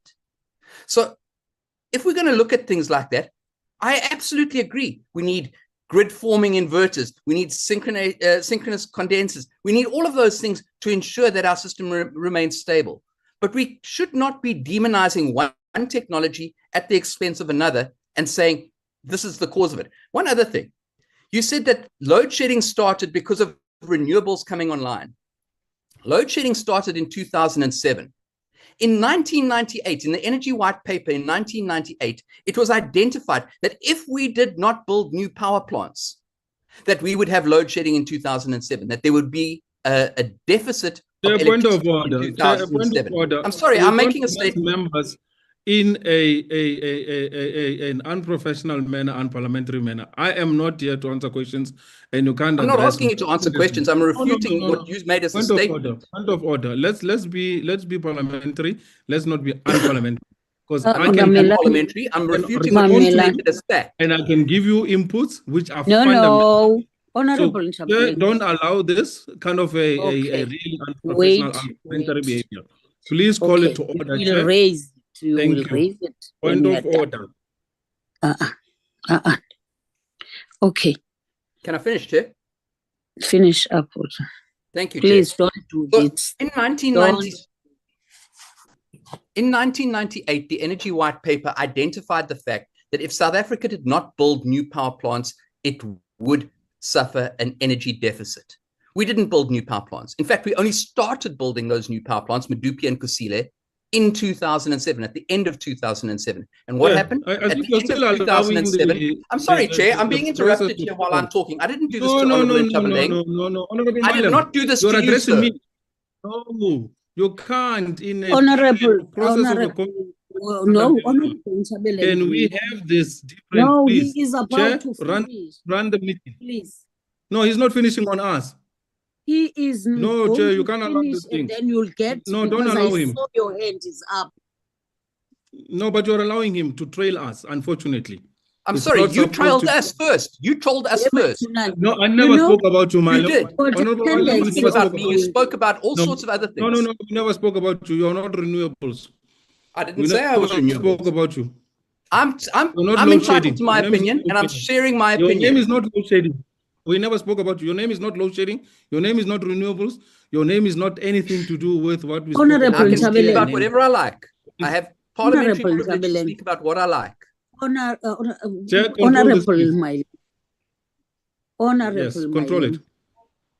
I am not going to allow what you are doing, honorable members.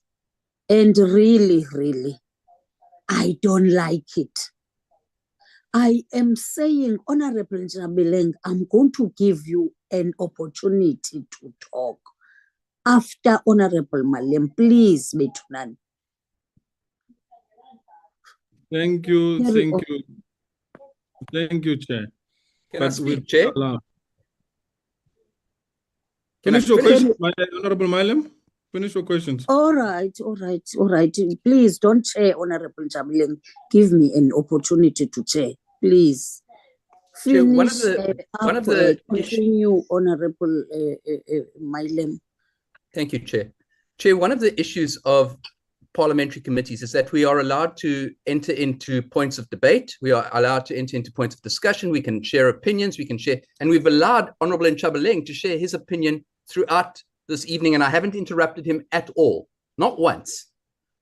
Now, my point of view and my opinion is that in 2007, it wasn't renewables that caused load shedding. It was the fact that South Africa had not built new generation capacity between 1998, when it was first identified as being needed, and 2007, when we first had load shedding. And Honorable Nchabeleng can go and read the documentation. It's not my documentation. That's Eskom's documentation. That's the Department of Energy's documentation. Go and read it, because that's what it says in those reports and in that documentation. It says that we failed as a country to build new generation capacity. So we must be very, very careful that when we start saying something caused this, we have the facts. And that's all I wanted to say about that. Thank you, Chair.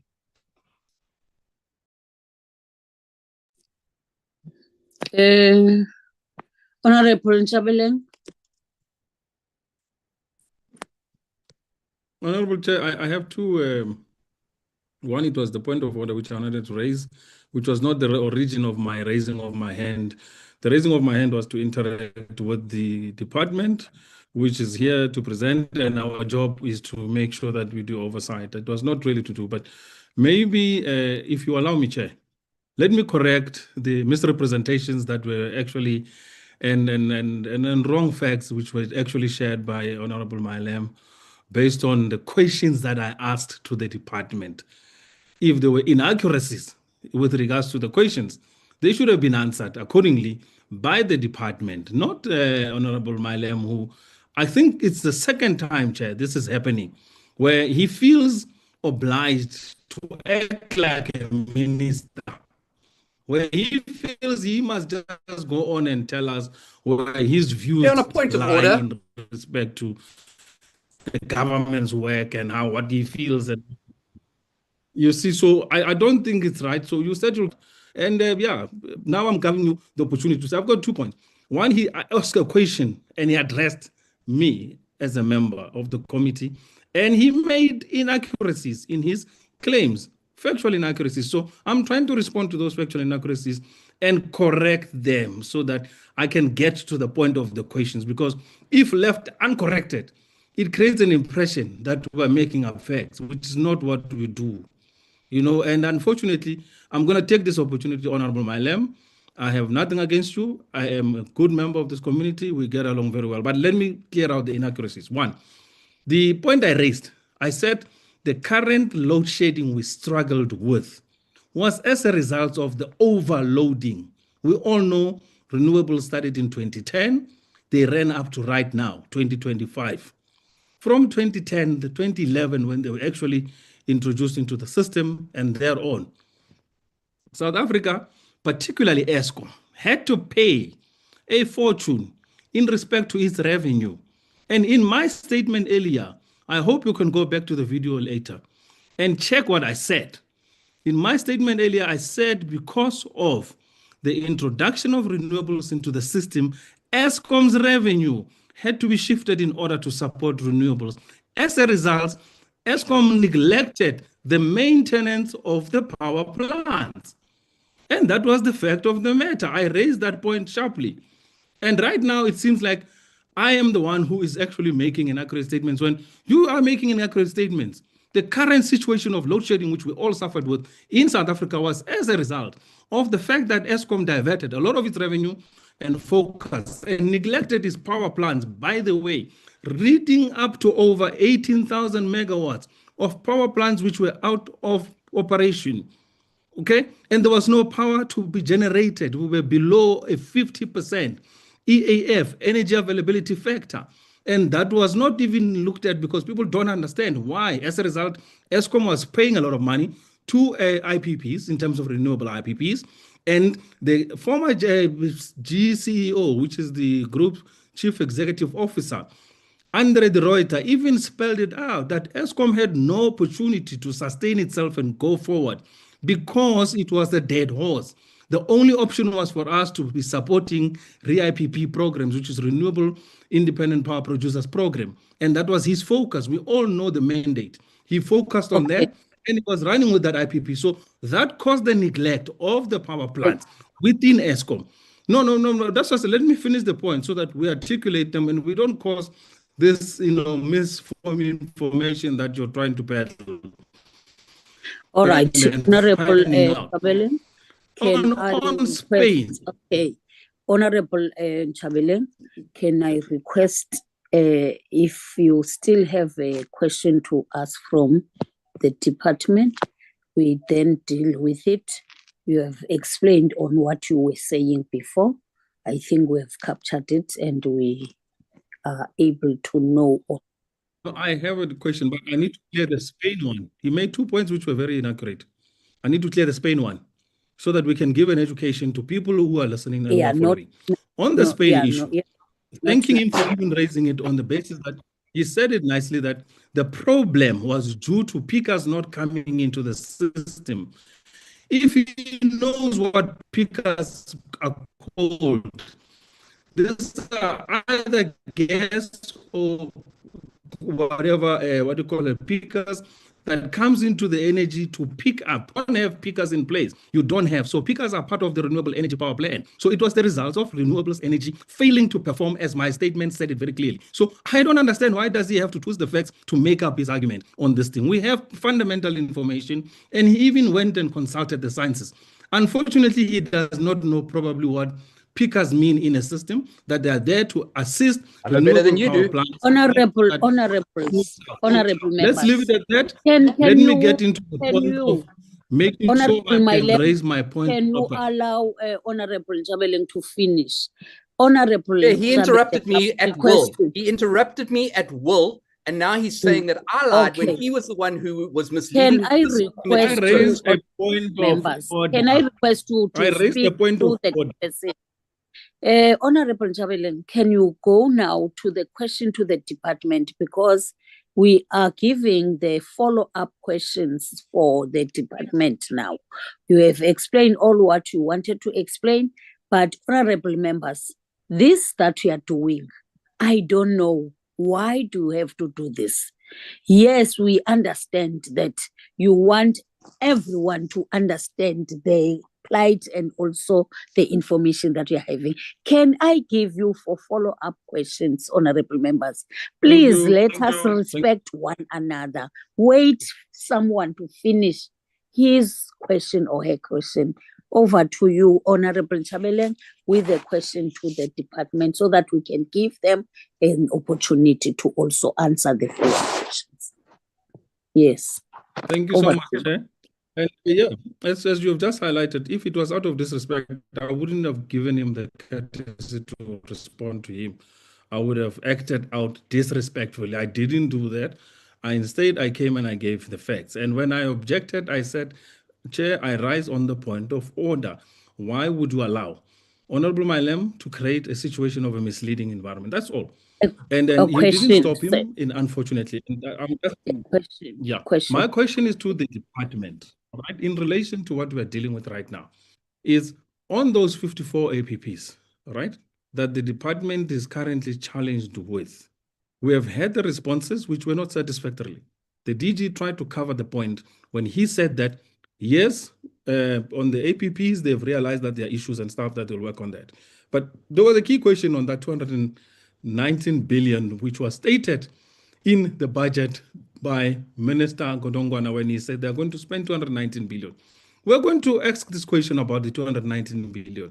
And that is why we asked for a face-to-face session where we said, give us a minute, an environment where we can interact with the department and we can ask them and we get us answers and responses, rather than just sitting on one space and then asking and then we are not responding to. But I'm here to ask the question again. DG, we have not received any breakdown. You have promised the breakdown. The minister has promised that they'll give us a breakdown, but we have not received any breakdown. The budget has been passed, which means it was passed on inaccurate information to say that we are going to be spending 219 billion, but it cannot be articulated as to where the 219 billion is going to go to. I said to you that to build 240, you said you want to build 14,000 kilometers of transmission line as well as a distribution in order to make sure that you can push out the current stranded assets of the renewables energy that are not. It will cost you 460 plus billion. But in your budget to build that transmission infrastructure, half of it is released in this year, in 2025 annual budget, 219 billion is going to be released in this budget, which means half of that money, which was supposed to build an infrastructure which will only be rolled out in 14 years almost, from 2025, no, actually 10 years, from 2025 to 2034. You're eating the 219 billion now in 1 year. Next year, there will be another 219 billion requested to the department. From the department, there will be another 219, which means this money has been squandered. This money has been misused. It's actually wasteful, fruitless expenditure. It's actually money that will be utilized for all other purposes, but not what is intended for. We're not asking this thing out of no reason. We are interrogating this current budget, and we're seeing its inefficiencies, and we're seeing the problems that are plaguing this budget. That is why we refused as MK to support the budget, because we know the budget has problems. There are questions that have not been answered. There are issues that have not been provided to us that we've raised as questions.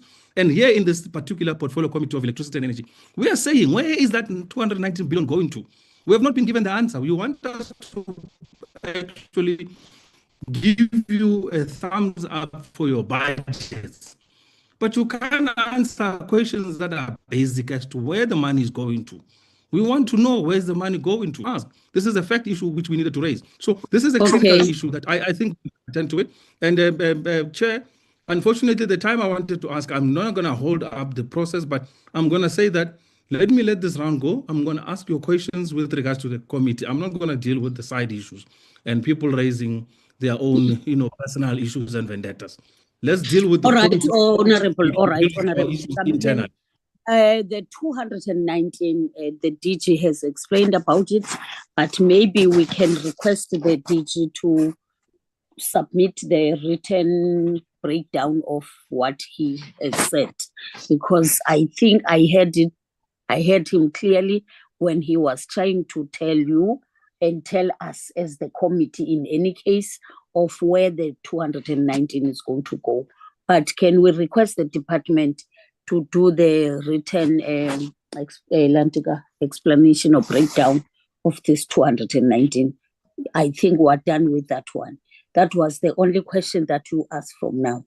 Is there any last question, Mr. Njabeling or Honorable Njabeling, so that I can give over to the department? Oh, thank you so much, Chair. There is definitely a last question. In respect to the department, what I wanted to raise was quickly to find out as to what is currently happening with the appointment of the DG for the department, because that issue has not been yet attended to. What is happening? Because the current DG, acting DG, is the chief of staff in the department and is acting as the DG of the department. Can we get closure as well as key answers as to what is currently happening in the process of the finalization of having a permanent DG in the department? And the DG cannot answer on himself. This was a question directed towards the minister. But yes, this is a question that we would love the minister to answer to us on his next appearance on these issues. Okay, I think in the presentation, my ears were open enough. They are saying that they are going to deal with that. I think they also make mention of the DG and the other post, and they even said that those are the technical post that they are going to fill them. Remember, Kaloku, we have only just signed to be independent from minerals, only March. So they are going, the budget now is in the process. We are going to utilize, but it doesn't mean that they can't answer about it. I will say because they have answered, but they can even answer that one. It's not a train smash. Department, so that we can summarize and close the meeting right now. Department, is there anything that you would like to, DG, acting DG? Thank you, Chair. Chair, I think the issue of the DG, I'll defer to your ruling, so I'm not going to respond to that respectfully. As the member said, it's something for Minister. I'm just looking at the budget speech, and I want to read exactly from what and maybe just let me make the point that the 219 million rand is not in the budget book. It's in the budget speech. And it says that the energy sector, not the department, the energy sector will invest 219.2 billion rand on strengthening the electricity supply network from generation to transmission and distribution. This includes investments in renewable energy projects, which continue to contribute to stabilizing the power supply, resulting in reduced load shedding. And then it goes on to say that the efforts to connect more renewable energy projects to the grid and to expand the transmission network through a multi-line transmission package remain on track. So to the point I had been making earlier, the 219 million rand is not a line item in neither our budget as a department, nor in singularly in ESCOM as a utility or NEXA as another energy agency. But that 219 million rand reflects the total investment, both on balance sheet through debt capital market instruments, including IPPs, that represent the totality of investment in energy infrastructure across the value chain. I'll leave it there, but Chair did make a commitment that we will give the breakdown of what the ESCOM allocation is. Ours is set out in the presentation, but we'll summarize it in one document that reflects what sits on the budget of the three entities that are responsible for energy. I just want to repeat on what you're saying so that I can hear clearly. You are saying that 219 is for energy infrastructure. Are you saying that, DG? I'm saying that, Chair, that's correct. Okay. Now, what I want us as the committee to understand, you are saying that you are able also to give the breakdown of this, because it doesn't only based on one that is ESCOM, no, whatever infrastructure that is there, but holistically for the infrastructure. Carry on. Yes. I just want to hear, because I heard you saying that even before, but I just want to emphasize on it and check whether are you ready for that. Thank you. Carry on and finish up so that we can analyze the meeting. Thank you. Chair, on the issue of the nuclear financing, so I mean, all that articulation of the 10 gigawatts reflects is that we've expressed a policy intention that nuclear will constitute a significant component of the energy mix. we do know that that has a major cost implication. Whether it's more expensive or not, I'll deal with in a moment.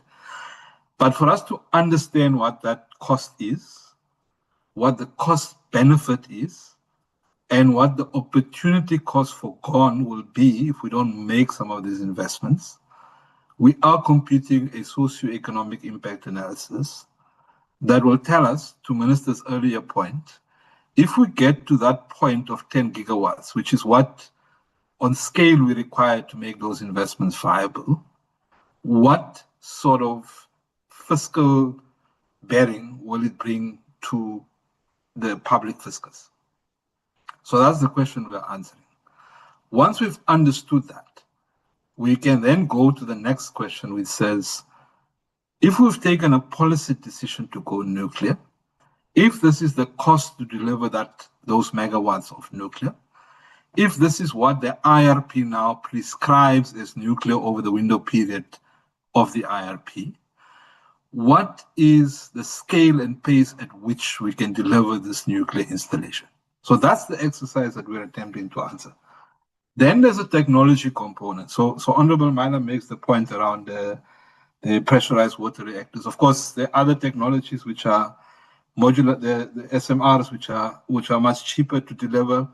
They're much more agile in terms of the location of where those things can be delivered. So the work that we're doing is to answer to those broader questions. If it's pressurized water reactors, what are the optionalities? If it is small modular reactors, what are the optionalities? And what ultimately works best for our energy security requirements, given our ability to fund.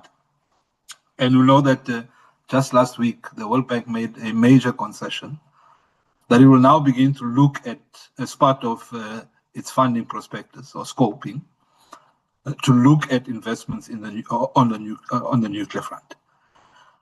So all we're saying is let's be ready when that question gets to be asked, that we are able to be fact-based, evidence-based in how we provide an answer to that question. Then there's this thing about the capital cost. And I think Honorable Myla, on his own version, makes the point that it's an inhibitive capex factor if we deliver it. As he says, the overnight cost in those orders of magnitudes of figures that he quoted. But of course, when you look at the provision of infrastructure, you look at the levelized cost over the lifespan of the asset. You look at the operating cost and the capex costs over that lifespan, and then you compute what the unit cost of the exit tariff for the energy that you produce out of that source is, to arrive at a fair comparator between cost per technology, as I say, over the lifespan and the levelized cost of that infrastructure.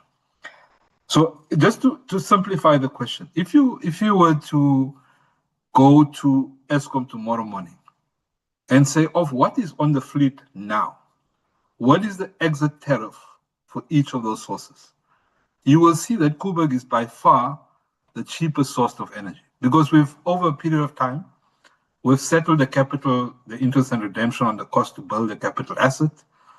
We're now riding the wave of an investment we made in a capital asset that is now giving us the cheapest cost of energy in the system. So, respectfully, Chairperson, it is correct that the capex cost is similar to a rail question. People always argue that rail is more efficient, but the capital cost of rail is very high. But over the lifespan of that asset, the operating cost is much more efficient. And it's the same analogy for nuclear. The point from that particular indicator that we're trying to drive home is that we don't want to be anecdotal about these things. We want to be able to put to the country, to the committee, and inform our decision-making based on an empirical set of evidence, modeled, that gives us that computation of what the input cost on capex is, and ultimately what the operating cost over the life cycle of the asset would be. So perhaps let me leave that question there. I think what remains is the issue around renewables. I don't think there's any effort to. I think just this morning, Minister was making a point that at the launch of SARM, that we've made both a commitment that we are going to exponentially grow our installment of renewable energy into the system, and coupled with all the things we said about grid forming technology, inverters, synchronized condensers, battery storage, and so on, to give us a complete solution that as closely as possible approximates baseload conditions as you bring these things into the system. So there's no effort to undermine renewables. Remember that ultimately, the Minister of Electricity and Energy is the shareholder representative of Eskom.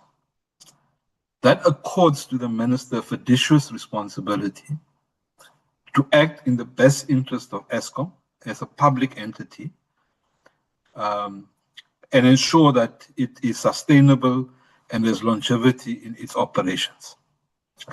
The Minister is also the custodian of the Electricity Amendment Act, which amongst other things says that you must have a competitive electricity market.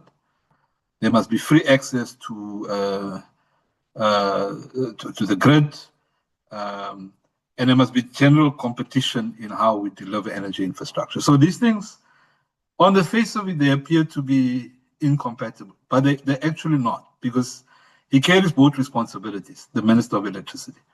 So there's no effort whatsoever, and you'll see from the work we've done over the past 2 weeks on SARM, the South African Renewable Energy Master Plan. We continue to do everything possible, including the work that we're doing with the IPP, and they'll expand more on that work next week, around how we decongest the bottlenecks, the point we had made and responded to earlier around the reduction in the turnaround time for delivering some of this infrastructure, so that we make the process of decision-making and execution much more efficient, and that we're able to onboard a great deal more of renewables onto the system. I mean, if you look at China as an example, China has continued to grow exponentially its renewable installment. This continued and continues to grow coal, and continues to grow its nuclear installation. And the pace at which it does that puts China amongst the 4 leaders of the deployment of renewable technology. But it does not do so exclusively one technology to the expense of another. And ultimately, that's where we need, and that's the point I'm making, the intersection of the dual responsibilities that the Minister holds are not mutually exclusive. He can execute them in that capacity. So I think the question of Spain, I think perhaps it might be in our interest, and it's something we will do as a department, and be happy to facilitate some technical capacity to come and explain the Spain situation. I don't want to venture into the conversation between the two members, but certainly part of that problem was the amount of renewables in the system at a particular point, the fact that it was not generating inertia, and when the peakers were meant to come in to induce inertia into the system, it failed to do that, or it delayed to do that. And as a result, the fail-safe mechanisms in the transmission system kicked in. And as we explained over a period of time, what that means is that as long as that 50 hertz is not maintained, it begins to shut down the system backward. And then you have to bring it up to a black start operation. And then there's a question about frequency and voltage. And you'll see in part of the Spanish the report that was now released also makes the point about the voltage measurement and control in the system when you have an excess of renewables. And it begins to say that the smart inverters is able to mimic both inertia, but it's also able to manage the voltage in the system that keeps the frequency stable and keeps the transmission system in a stable condition and keeps the frequency at 50 megahertz. So I'd leave it at that. I think those are the questions that were raised. Thank you, Chairman. Okay, thank you very much, DG, and with your team. And really, we cannot be talking and talking and talking until cow comes home. At least for today, we have managed to ask questions as much as we can. And also we gave ourselves time for all those questions. Let me thank your team and also thank yourselves for sacrificing your time. We never had a meeting that starts at 5 until 8:45. That shows at least that you have sacrificed, and we have also sacrificed our time so that we can understand one another. Thanks ever so much. The meeting is adjourned. Thank you. Thank you, Chair. Good night. Thank you, Chair, and good night to yourself and members. Good night. Thank you to the department and to the colleagues. Good night. Good night. Good night. Thank you, the department and the DG. Good night.